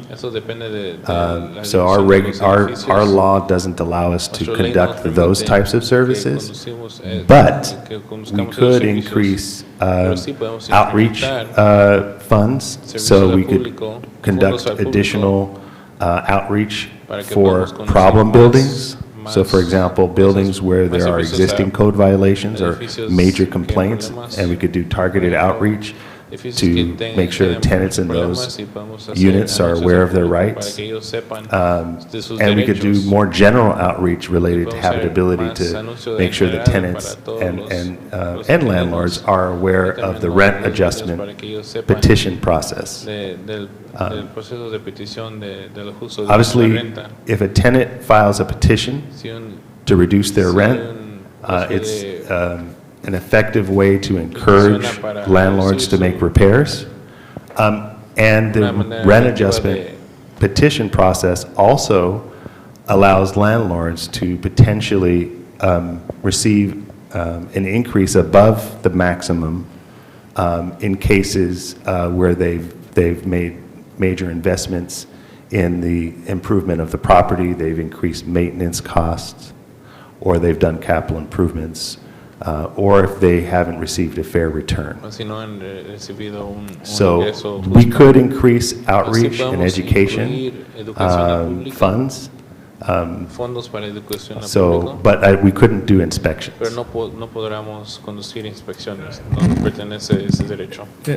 If I can just clarification for the entire board, just to make sure everyone's on the same page. The numbers that are being proposed here, like if you look at a line item for outreach, education, et cetera, whatever line item you're looking at, that's an expenditure. That's not revenue. So it's not money we have, it's money that we want to spend in the upcoming fiscal year. And then what the fee is what's going to be funding that expenditure. So we need it, so we're gonna, once we spend the money, we're in the negative, so we don't have the money, and then we collect the fee to reimburse ourselves. So I just want to make sure we're all looking at that in that way. This is not money we have. I also want to remind the board, as I mentioned earlier in the presentation, that the fees, the proposed fees that you see here today, 202 and 115, are likely going to increase because of the addition of the cost pool amounts, because of the other reasons. Cost pool as well as fringe benefits, increases in that. What was the other? It was this morning's information on the MOU. That's right, the increase in salaries. If we are going to conduct interpretation for all of our meetings and translate all of our documents, we would need to budget for that, which would also result in a fee increase. So that bear in mind also that part of the reason the fees are where they're at right now is because we're not budgeting for reserves this next fiscal year. And that's because we reached our 25% reserve limit. Once you go over the 25%, you cannot charge reserves until you need to replenish those reserves. So next fiscal year, in all likelihood, we will have to budget for reserves again, which will bump up the fee in addition to whatever additional services and corresponding fee increases the board wants to approve as part of this budget. Does that make sense? And if I, just one last thing, for you all, for your edification, just remember, this is your budget.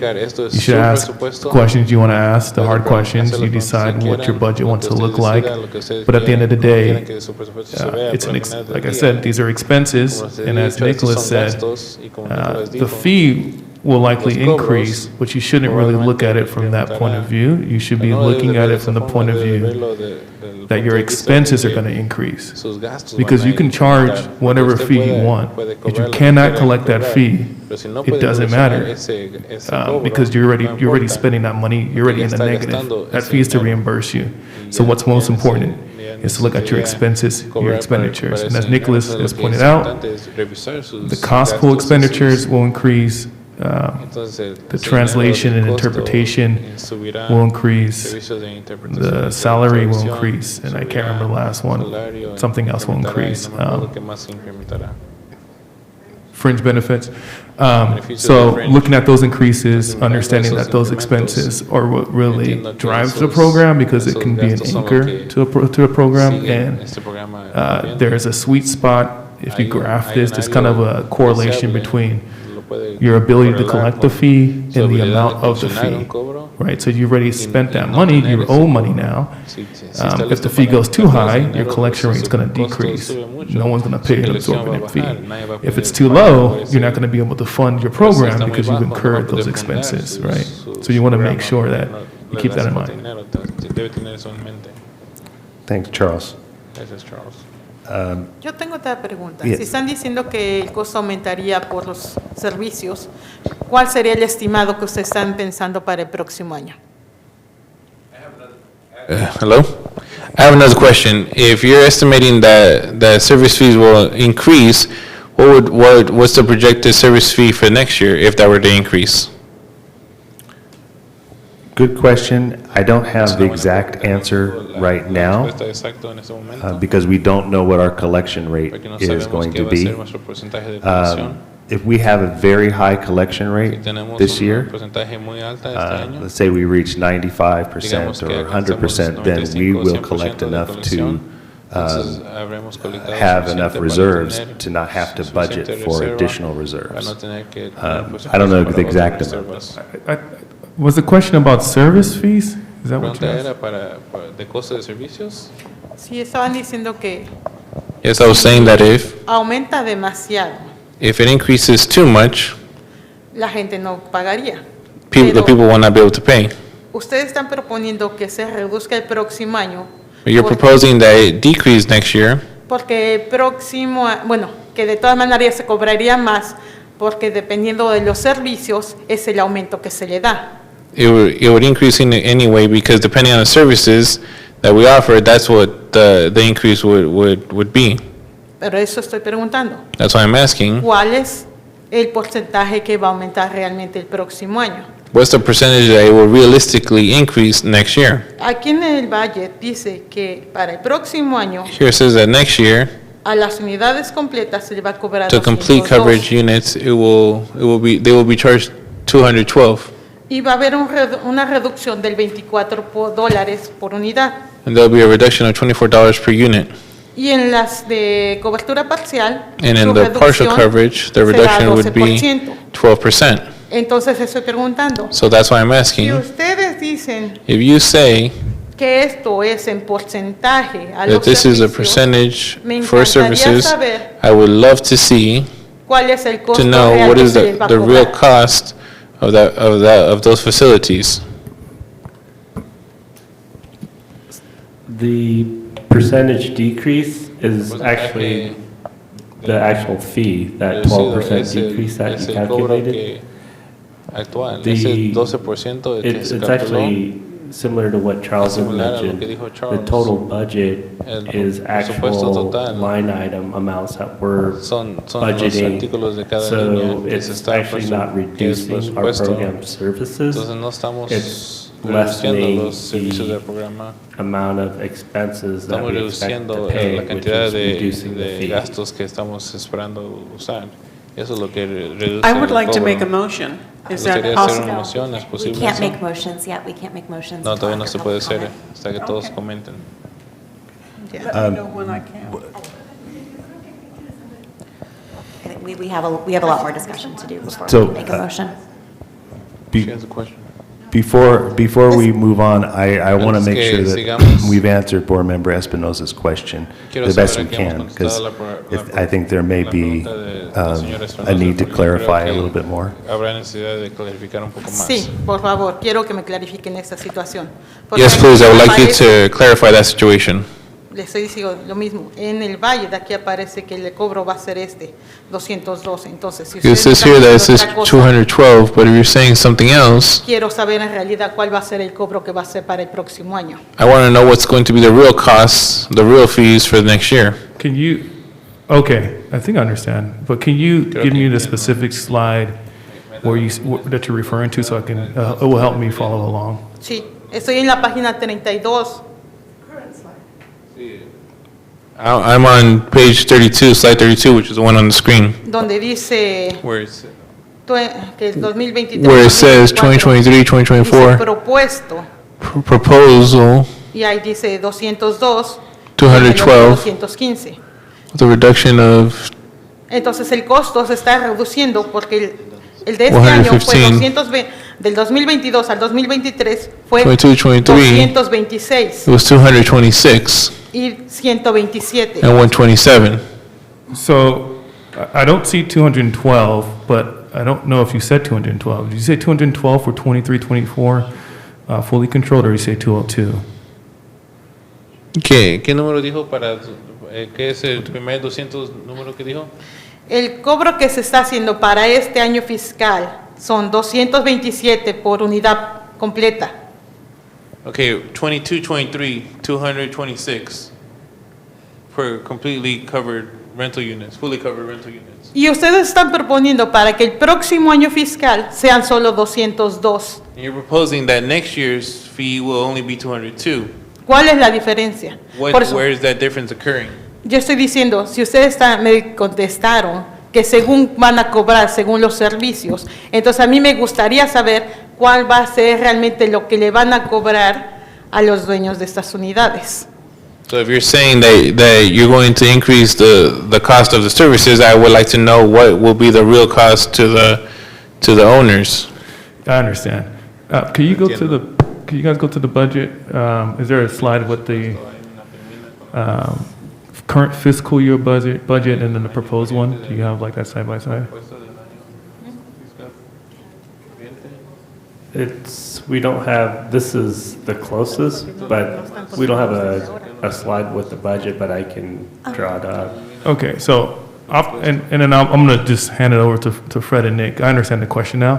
Off the top of my head, what's really driving down the fee is your reserves.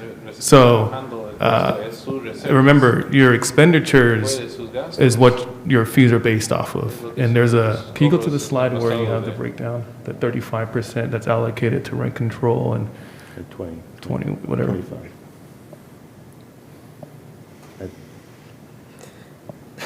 Chair, if, when we're done with the question, if you want to call the public speakers, you can. Thank you. Okay. Yeah, I have questions as well. Okay. Go if back a few You want to answer all the questions first before hearing the public speaker, or you want to hear the public Right speaker there. first? Over to. I'd like to do questions first, and then public speaker, and then any additional questions that are raised by the public comment. Perfect. Thank you. Right there, yes. Okay, so there's a particular allocation in which expenses are charged to fully controlled units and partially controlled units, right?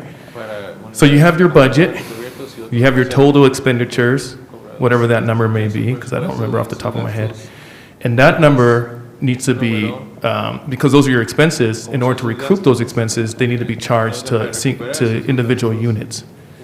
The way you determine how much to charge each individual unit is through this breakdown on the slide before you. Rent control allocated, if you're a rent controlled unit, you receive, is that 80? Oh, you receive all three? You receive all three of these allocations, so is that 100%? And then if you're a just cause unit, you receive 5% less, is that correct, Fred? Yeah, it just causes 20%, so the fully covered has all three of these layers. Uh-huh. And just cause just has the program layer of 55% and the just cause of 20%. Okay, and what's important for your question, that's just a breakdown on how these costs are allocated, and I'll defer to the experts because I don't do the finance stuff over here. But to get directly to your question, what's causing that decrease in fee that you're seeing from 226 to 202 or something like that is a decrease in expenditures. So our expenses have decreased. And where have the expenses decreased? They've decreased in the reserve. The reserve made up about 18% of our expenses in this current fiscal year. But we have a reserve policy that says where your reserves are 25% of your current year expenditures, you cannot collect any more reserves for the following year. So that 18% expense just dropped off. And that's a huge drop. right? That doesn't impact the level of services we provide because a reserve is for a rainy day, money you spend when you're falling short. It's not supposed to be spent on a day-to-day basis. So that's in a pot, and that can only be used under certain circumstances. I don't think that policy is before you today. It will be before you next week when we come back. And hopefully, I don't know if the budget's in the agenda packet. It should be in the agenda packet. So you might be able to get a better look at, right here. It's like the last page. It's item G1, attachment A, appendix A.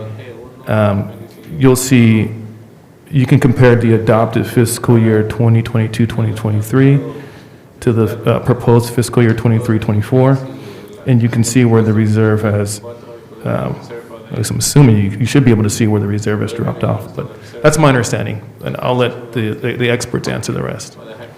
Before we move on to other answers, did that answer your question, Board Member Espinoza? Solo tengo una pregunta más. I only have one more question. No tenemos que tomar una decisión sobre el Valle esta noche, ¿verdad? We don't have to make a decision about the Bay Area this night tonight, do Voy we? a leer el Budget Act minuciosamente para traer más preguntas a la próxima reunión. We don't have to finalize that this night so I can be better prepared for next session, do we? Yeah, you're correct. Eso es correcto. So this is the preliminary presentation. We hope to receive your feedback and possible direction. And then the next meeting, we're going to present those, the revised draft budget that includes the concerns and feedback provided by the rent board tonight.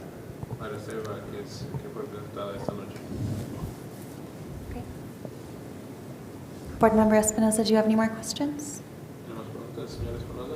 No, por ahora. Okay. Not anymore. Thank you. Do any other board members have questions at this time? Okay, then I have some questions. First, I want to talk about interpretation and translation. The slide let's see, I believe it's slide 12,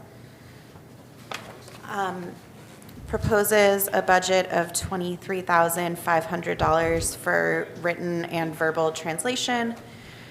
And I am presuming that this amount was created prior to Board Member Espinoza joining the board, and so that amount will have to increase. And so I guess my question is, I guess I have less of a question and more of a comment, which is that I think that interpretation is extremely important, and it's especially important that we have, not that we just have interpretation, but that we have sufficient interpretation, that we have multiple interpreters on site so interpreters can take breaks. We're not asking one interpreter to go for many hours in a row.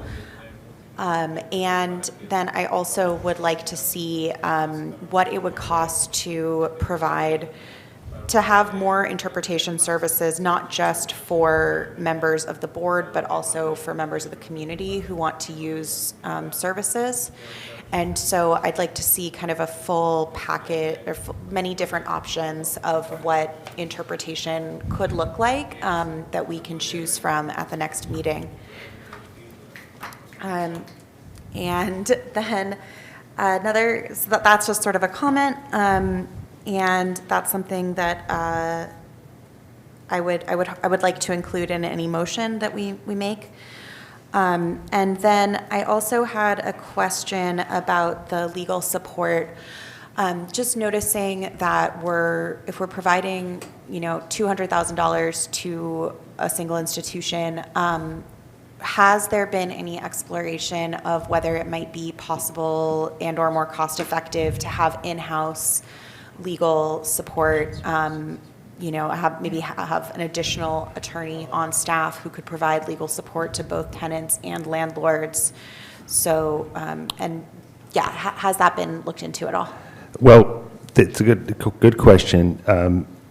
So our attorneys, we have 3 attorneys on staff, they represent the rent board and the program.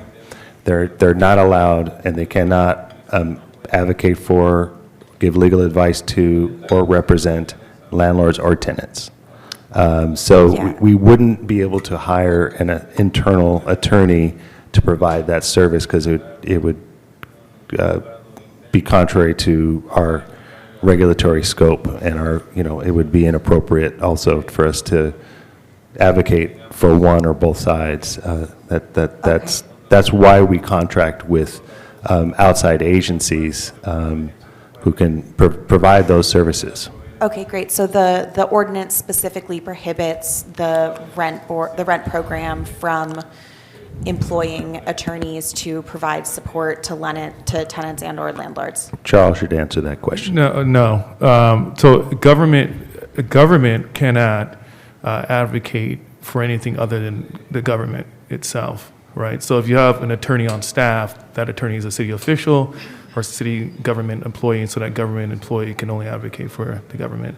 You can, as you have, contract with like a EDC or something to provide those nonprofits to provide those services. That's where you're able to do that. But you can't have an EDC attorney on staff, for instance, doing the same work that they're currently doing.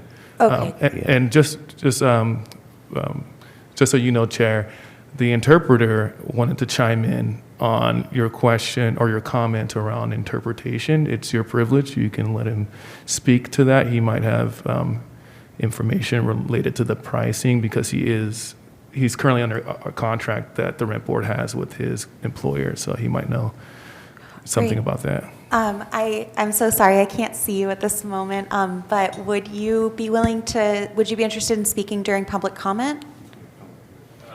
Yeah, just to clarify Okay. a couple of the doubts about, or one of the things that I know already about what this job requires Great. in order to be done well. Would you be willing to hold your comments until we open it up to the public, and then you could speak as part of public comment? Yes, of course. Okay, thank you. Is that allowed? Would he need to fill out a card? It's the privilege of the chair to allow that, but all that needs to be interpreter at the same time. But yes, you can allow it. Okay. That's fine.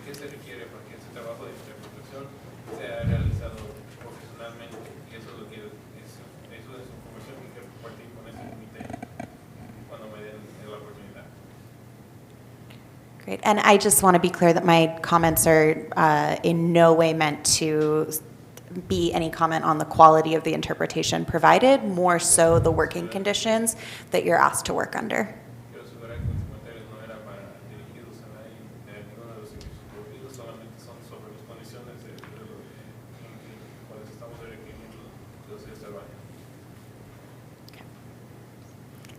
Thank you. So just confirming then that, to the question about kind of bringing legal services in-house, that's not a budget question. It is a question of whether it's allowable, and if it's not allowable, those need to be outside contracts. Okay, Correct. great. Thank you. That helps with that. May I have the floor? Sorry? May I have the floor? May you have the floor? Yeah, may I talk? I want- I'm asking some questions. Would you like? Oh, no, I thought you were through. No, I'm Okay. not. Okay, after I'm done with my questions, I will definitely call on you. Thank you. So the other pieces that I just wanted to kind of highlight and flag that have been brought up before that I would. My question is, like, can staff come back with more information about these next meeting? Our hybrid meetings, adding Zoom functionality for members of the public for these meetings, and expanding outreach specifically via social media, and what that might look like budgetarily, again, to kind of bring back some options for us to look at and maybe decide upon different levels. Got it. Okay. Great. And that was all my questions. So now, Board Member Height. Thank you. It's up to us board members all sitting here, to come up with ideas for outreach. We need to figure out how to get to the public. You know, I think that's our job. I mean, it's the job of the staff as well, but we need to come up with creative ideas. Because I've seen all the flyers, I've seen what's been happening, and I put out flyers in my housing complex in Spanish and English, and the Spanish-speaking people don't even look at it. So we have to reach the community in different ways. I'm wondering, do we go to churches? Do we go, that's us, you know, not staff, but us going to churches and going to community meetings and trying to figure out creative ways to help everything come about. There's these neighborhood council meetings that happen once a month. There's about 32 neighborhood councils in Richmond, and we could start going to those. And I think a lot of it could be on us to figuring out how to reach the people. So I'm hearing you say that you believe that it's the role of the rent board to engage in outreach and promotion for the rent program? I think we should, yeah, I think we should get active. Are you saying that you think we should, or that it is our role, that it is our duty? I think we should. I don't know what our role is, but this is what I did with we did with Point Melody when we were trying to find out what the public wanted to do. We didn't leave it up to the staff of the city. We went in and figured out the ideas. Now staff can support it or can incorporate it in their programs. It's good, but we were the ones that came up with ideas. We actually teamed up with UC Berkeley with graduate students, and they helped us. So I think we can be creative on our end. Yeah, I think that we might be interpreting the word outreach in two different ways. What I'm hearing you talk about is community engagement and soliciting feedback from the community, and what I believe we're referring to is partly that, you know, trying to get people at the meeting, but more so making sure that the community knows about the services that exist. That's how you get to do that. Yeah, we have to reach them. Yeah, do either of you want to comment on that? I have a little comment, but you can go first. Yeah, just quick comment. So, two things. The board governs and the staff manages, right? So you can set goals, but the staff figures out the pathway to get there, and they do the work of the outreach and the education. That's not your obligations. Now, I mean, if you want to go out there and talk about rent control in your personal lives, you know, go ahead. But remember also that there's the Brown Act, right? And there's another reason why you couldn't all get together and start handing out flyers together, because you would certainly be violating the Brown Act at that point. So just please keep that in mind if you're doing that in your personal lives. You know, Yeah. If you bump into each other, go the other way or something. You know, I don't know. So, prior to the pandemic, one of our proposed budget goals was to increase our engagement with the community. And we actually started that process. It was a combination of actually going to businesses, walking into churches, meeting people.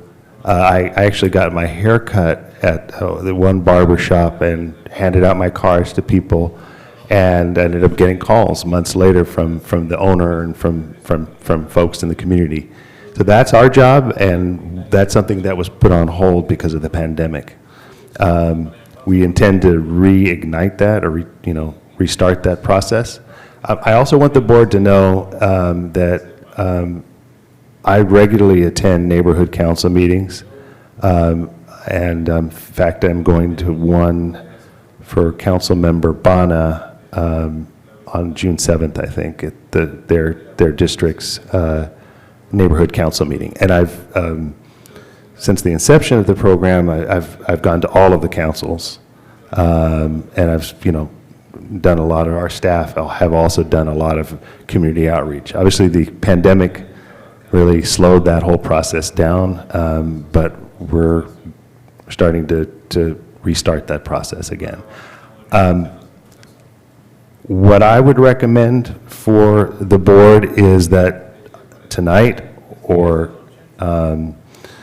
even after this meeting, if there are ideas for the budget, please send them to me.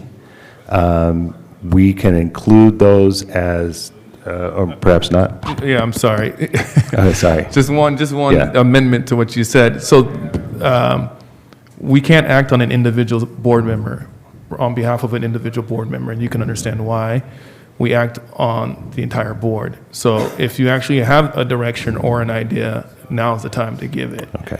Yeah, Yeah. and part of our action tonight is to provide direction, Right. correct? So we Right. can provide direction to staff in the form of a motion That's right. and a vote. So we will do that after we hear public comment. Okay. Yes, quiero- Board Member Espinoza. Estoy de acuerdo con, ay, ¿se gastó? Con ella porque que agree with pensaría her. ver en la próxima reunión cuánto costaría lo del Zoom para que se pueda hacer híbridas para los residentes. Me encantaría que I would like sí, to know for next meeting how much it would cost to make it a hybrid Zoom meeting for pongan en el the resident. presupuesto I would like the budget to have, or the proposal to have, la traducción porque yo sé la persona se translation, puede cansar interpretation. de I know that the estar person may get 2 o tired 3 horas from 2 to 3 traduciendo hours él. interpreting A ver, himself. créame que lo siento por él porque es continuo. Believe me, I feel continuo. sorry for him because it's back to Entonces, tal back. vez poner en el presupuesto So otra maybe persona put into the adicional proposal an Y- additional interpreter.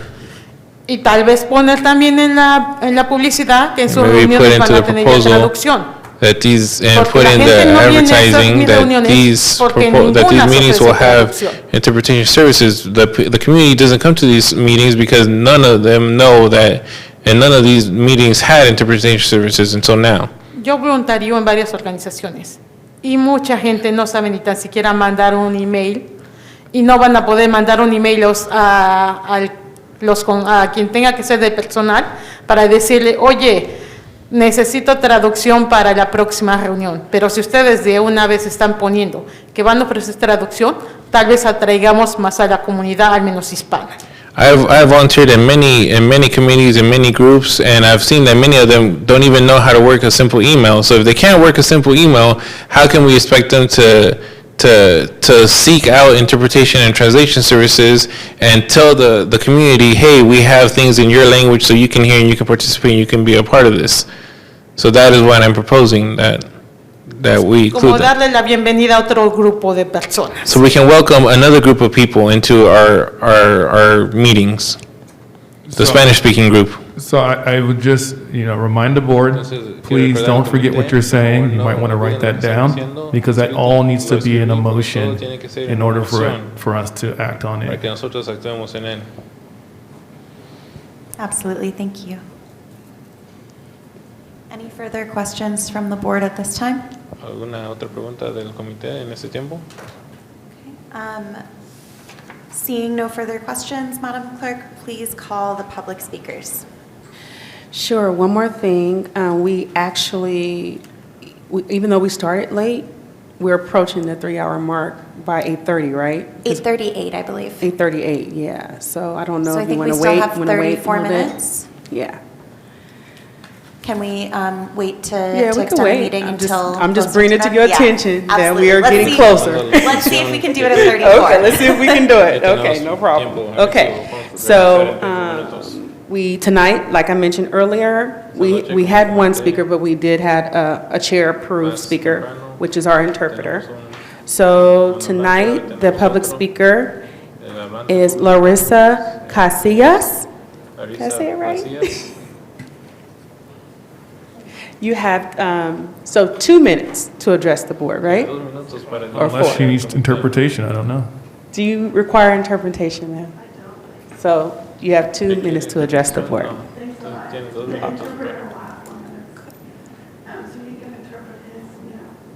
Could you please speak up? Yeah, please speak up for interpretation. Thank you. Thank you. Thank you so much. Muchas gracias a todos. Yo estoy muy emocionada por estar aquí. Es la primera vez que participo en esta junta. Hace unos meses lo hice en Zoom. Quiero felicitar a los nuevos miembros del comité, especialmente Majority rent board, and as a lifelong tenant, y como un inquilino de toda la vida. Yo siempre he sido un inquilino. especially happy about that. Estoy muy feliz With de the eso. budget, I'm En really el presupuesto estoy muy emocionada you are a ver que increasing están incrementando for tenants. defenso de evicción. Oh, yeah, sorry. Let me second see this. I'm with Urban Habitat, and I also want to say that I oversee a program called the Boards and Commissions Leadership Institute, and Tomasa is a fellow this year, so we're really happy to see her appointed to the Tomás es parte de And nuestro consejo y Habitat estoy does a lot of tenant protections work, and so we invitada are temprana, tiene anticipating mucha a lot of protección a tenants los actually in needing inquilinos. eviction defense. So I'm very happy to see that you have, added to the budget around that. I'm also really happy to see that you are looking to prioritize community outreach. Estoy feliz de saber que ustedes quieren priorizar alcance a la comunidad, especialmente a los habla español. Y creo que sí vas a necesitar más dinero para servicios de interpretación. También quiero que sepan que su costo de alcance a la comunidad sí va a subir. Experiences that sometimes you need incentives for people to actually complete those surveys, so thinking about that. También sé en mi experiencia que a veces necesitan motivar a que la gente participe en las encuestas. Les motivaría a ustedes que bajen los costos y sabiendo que sus gastos van a subir. Hemos visto que cuando hay un miembro de la comunidad como Tomasa en un comité y la comunidad latina se da cuenta. I'm so sorry, but your 2 minutes are up. Thank you for your comments. Gracias por sacarme con sus 2 minutos. Okay, the next speaker is Josue. Yes. And yes, He's I will our- require interpretation services. No, but I'll be the one saying it in both languages. Okay, good. Thank you. You want to sit, you could sit there and just use the mic if you like, instead okay, of coming I to can do the that. I can podium. do that. It's up to you, or stand up if you Yeah, I can. just want to stand up. You need some help?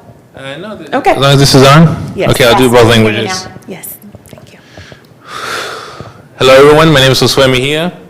Just a little bit about myself. I'm a transfer third year at Cal State East Bay, majoring in Spanish, and this is one of my career goals, is to be an interpreter. All three, medical, legal, and business interpreter. This would fall under under legal and business interpreter. However, para que me conozcan, me llamo Josué Mejía, soy estudiante de Cal State East Bay de tercer año, transferido. Y este es uno de mis metas de carrera de mi educación, es ser un intérprete de los tres áreas, el área de médico, médico legal y de negocio. Este cae bajo el área de negocio, un poco de legal también. However, I heard about this opportunity through a university teacher about this service, through Interpreters Unlimited. Yo aprendí de esta oportunidad a través de una profesora que me contó sobre la compañía Intérpretes Sin Límites. Now, Interpreters Unlimited hires interpreters of all levels, regardless of, they don't need to be certified yet or be professional level. They're willing to hire interpreters of all levels. La compañía Intérpretes Sin Límite contrata a intérpretes de todos niveles. No es necesario que sean estudiados o a nivel profesional para ser intérprete a través de esta compañía. So, I'm not done yet. I'm still practicing and I'm still learning. But I've also learned that in simultaneous translation, like what I did today, where it wasn't turn-based, it's usually a team of 2 interpreters. That way, if one slips up on a word, the other one is there to provide support and fill them in on the word that maybe they got stuck on. Y he aprendido que cuando es interpretación así en vivo, que es lo que ha hecho esta noche, he aprendido que es hecho en equipo de dos. Así si uno se atora en la palabra, el otro está ahí apoyándolo y le da la palabra que quizás se lo olvidó. So if you guys want this job to be done a little bit better, you just need the service provider, Interpreters Unlimited, to know, okay, this is what we require. Si quieren que este servicio sea un poco más o un poco mejor, tienen que hacerlo saber a Interpreters Unlimited. Esto es lo que requerimos. Requerimos quizás nivel profesional y que quizás un equipo de dos. Moving forward, I want to keep, this is my passion, I want to keep learning and growing and bettering myself to serve the community. Siguiendo adelante, yo quiero seguir trabajando en esto porque es mi pasión y yo quiero mejorar y practicar y seguir sirviendo a la comunidad. So, if you guys will have me next time, I will come early. This will be my only session of the day. So I can come early, review all these notes, and be better prepared to do the simultaneous interpreting, even if it's by myself. I can go with the 3 hours, however hours necessary, because this is my passion.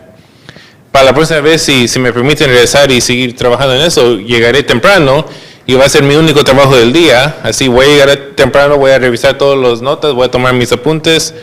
Y yo sí puedo aguantar 3-4 horas haciendo ese trabajo porque es mi pasión y es parte de mi carrera.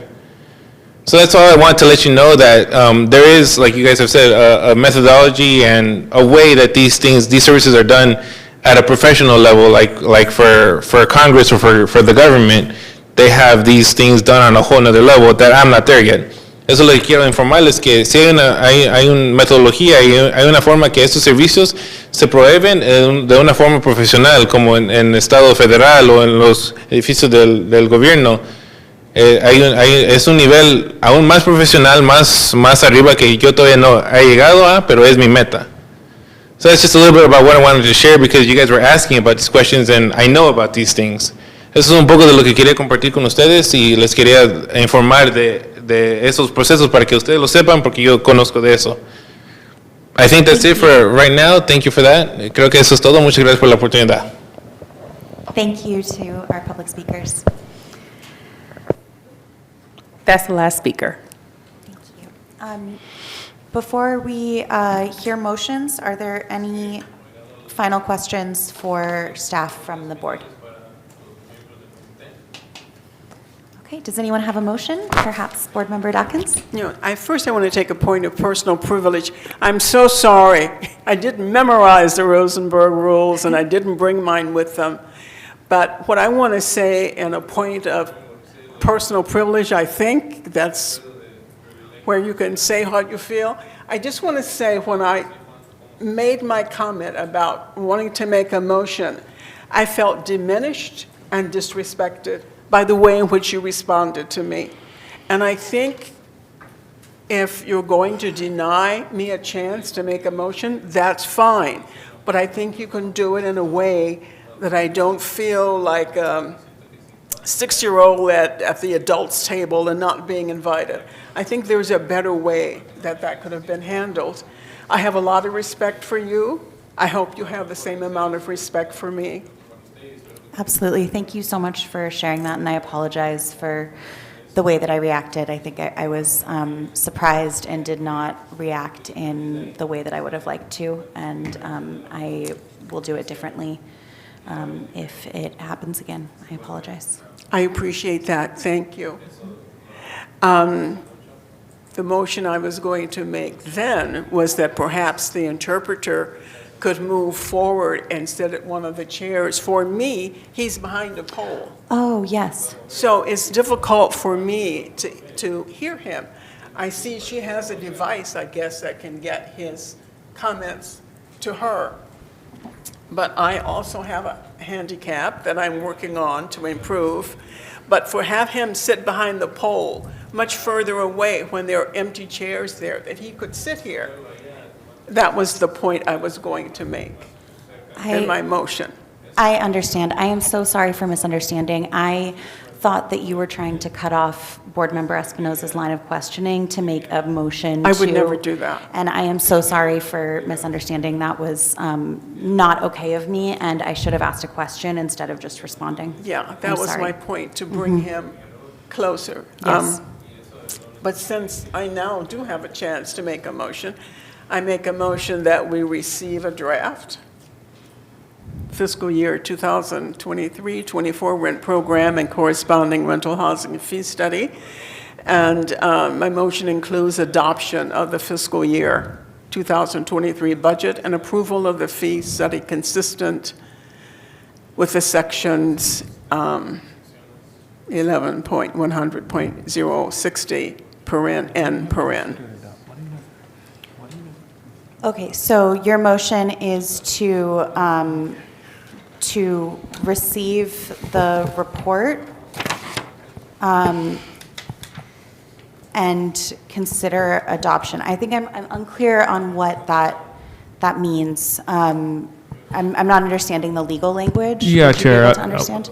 Sure. And I was just speaking with the executive director. I'm not sure why it says consider adoption. It is a little confusing. I think we mean just discuss what you've just been presented with and provide direction. You cannot adopt what was proposed today. We still have to publish it in a newspaper. We have to bring it back with whatever changes you wanted to see. That's going to be for a later meeting. So number 2, you can just ignore. Number 1, I would just focus on. So you don't have to make a motion, but you can, to receive the draft, which you already have. But what's important, what you can do if you want to add on to that is tell us what you want us to come back with. I think multiple people have said things around that. So you can include, you don't have to, if you don't want your motion to have any of that, you don't have to do that either. I hope that clarifies your question. And does that help you as well, Board Member Dawkins? I'm so sorry. I'm a little stuck with what to do right now. Okay, so I would love to add to that motion. Let's go Board Member Dawkins, and then we'll go to Board Member Guadalupe. Thank you. Well, I'll leave it up to you as the chair to decide what to do. You made a motion, and I guess I'm curious, after hearing General Counsel Oshanuga's feedback about the recommended action actually not being in line with action that we can take today. Do you have I guess I'm confused, because if the motion that was proposed is not, we're not able to move forward with, what's the next step? I can withdraw the motion. certainly, you certainly can, and you can make another motion, right, Board Member Dawkins, and whatever that motion is, you can do. But my suggestion is just don't worry about number 2, because number 2 should not be there. It's just confusing. Just focus your motion on number 1, and any direction that you want to provide staff, you can make that part of your motion. Does that make sense? Right. So in other words, the motion could be receive draft fiscal year 2023-24 rent program budget corresponding rental housing fee study, and that's the part that says provide direction to staff would be you actually giving us that direction, which would be based on what I've heard so far. We've heard that Talk there's a little louder. that there is a desire to budget for translation and interpretation services necessary to conduct our meetings in Spanish and English, as well as budgeting for hybrid meetings, Zoom meetings, and among other things. Yeah, it's whatever you want. It's your motion, Board Member Dawkins. So it's whatever direction you would like staff to take on when we come back with the new budget. Whatever you want to see in that next budget when we come back, you can tell us right now. No, at this time, I think I'd like to withdraw my motion, and then perhaps another board member would put forth a more cohesive motion. Thank you. Thank you. I have a question in regards to the motion. Okay, so if I have some feedback to what I want to propose, can somebody else add to it, or my motion has to be all-inclusive to what everybody said? You can put forth whatever you like, and then one of your fellow board members can say, Vice Chair Guadalupe, would you accept a friendly amendment? Okay. right? And then you say, what's the friendly amendment? And they say whatever they want to add on, and you say, sure, that's good, or no, that's not good. Does that make sense? Yes. Okay. It does. Thank you. So with that being said, I would love to make a motion to direct staff to think of more creative outreaching strategies to reach more of the public. That would be it. Okay, thank you. Is there a second? Before you second, if you second that motion and you vote on that motion, right, we would be done today. And so all the other things that I heard from Board Member Espinoza and Chair Cantor and everyone else would not be included. So we wouldn't be following along with whatever else was said. So you can do a friendly amendment. You can ask Board Member Vice Chair Guadalupe if she's open to a friendly amendment, and then you can add on what you want to add on. Do friendly amendments need to follow seconds, or can they come before a second? They need to come before a second. Come before a second, okay. Yeah. Before I ask for a second, are there any friendly amendments to this motion? Sí, si puedo aumentarle a la moción de Guadalupe es, si pueden poner en el presupuesto cuánto nos saldría un híbrido, qué tipo de alcance y cuánto sería el costo que están presupuestando, también los costos de interpretación y Services, creo que nada más. and I think that's it. Well, what was the first one? ¿Qué? Sorry. ¿Cuál fue primero? I- señora? ¿Qué cuánto sería el costo por si hacemos Zoom, las reuniones en híbridas? How much would the cost be if we made these meetings hybrid? Got it.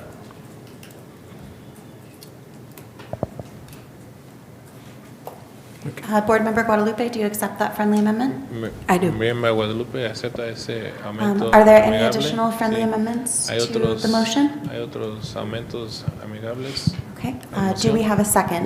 Chair, did you, were your comments incorporated into that, to the friendly amendment? Just want to make sure I that, believe they were. Okay. What I had wanted to name was hybrid meetings, lo que yo quería interpretation incluir era with multiple juntas options híbridos y- for interpretation, Y and múltiples opciones de interpretación increased outreach. y incremento en I believe that all of those incremento were en named. alcance de la comunidad. Creo que todo fue incluido. Okay. Great. Can I ask for clarification for the record, please? So the friendly amendment is to include, Entonces, la to return to the board, to return to the next meeting to include regresar el in the próximo recommended junta- action, hybrid meetings and interpretation and translation services, juntas right? híbridos y As well as cambios a creative servicios de outreach strategies to interpretación. increase, También Now, is that a second friendly amendment, or is it still a part of that's the original motion. the original? Okay, and then to include, what did you say, outreach? increase or creative, have staff come back with que el equipo regrese creative outreach strategies to reach con more estrategias para of the alcanzar la public. comunidad, para alcanzar And más al and público. Cindy, that's the original motion was for staff to come back with the creative outreach. And then the friendly amendments were the other three things that I'm not going to repeat because I'm sure you have written down. It was interpretation, translation, and hybrid meetings? Yes. Right, okay. Interpretación, traducción y juntas híbridos. Okay, great. Do we have a second? Un segundo. I'll second. Yo Thank hago el you. segundo. Madam Clerk, can you please call the vote? Yes, Board Member Dawkins?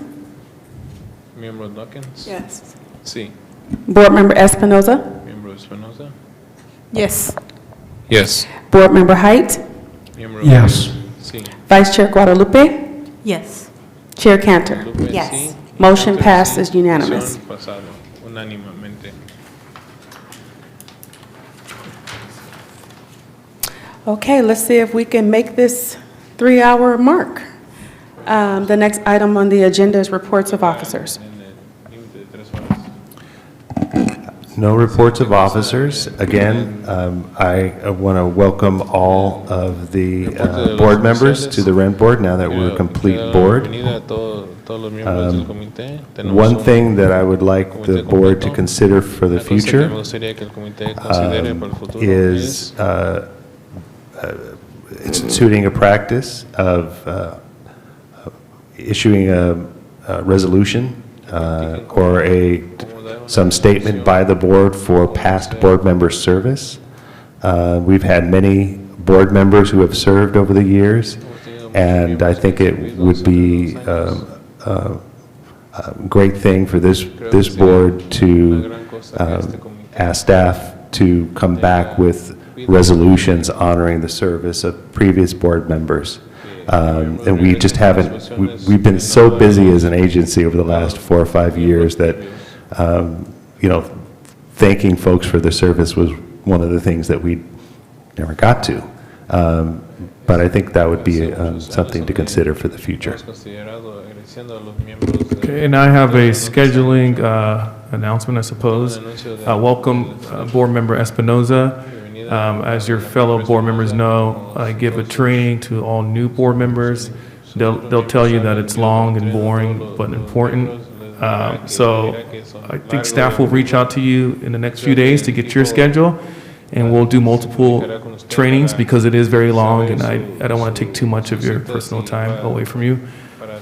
So just be on the lookout for that email. And if you don't have a city email yet, she does? Okay, you do. Okay. All board members were provided with a Gmail account this week. Okay. So please check your emails to accept and everything. Great, yeah. So check that. And just let us know your schedule for the next 2 weeks. And to all the board members, you know, just because I gave a training doesn't mean you can't ever email me or call me and ask me questions. You certainly can. I don't expect you all to know everything from that one training that was super long. And we all forget things. So please reach out whenever you have questions, any question. And if it's not appropriate for me to answer, I'll pass it on to someone who can. Thanks. Yes, and we, in addition to the legal training that Charles provides board members, we'll also be doing a general training on the rent program and the rent ordinance generally. And we've done that with the board members already, those who have gone through that training. So, yeah.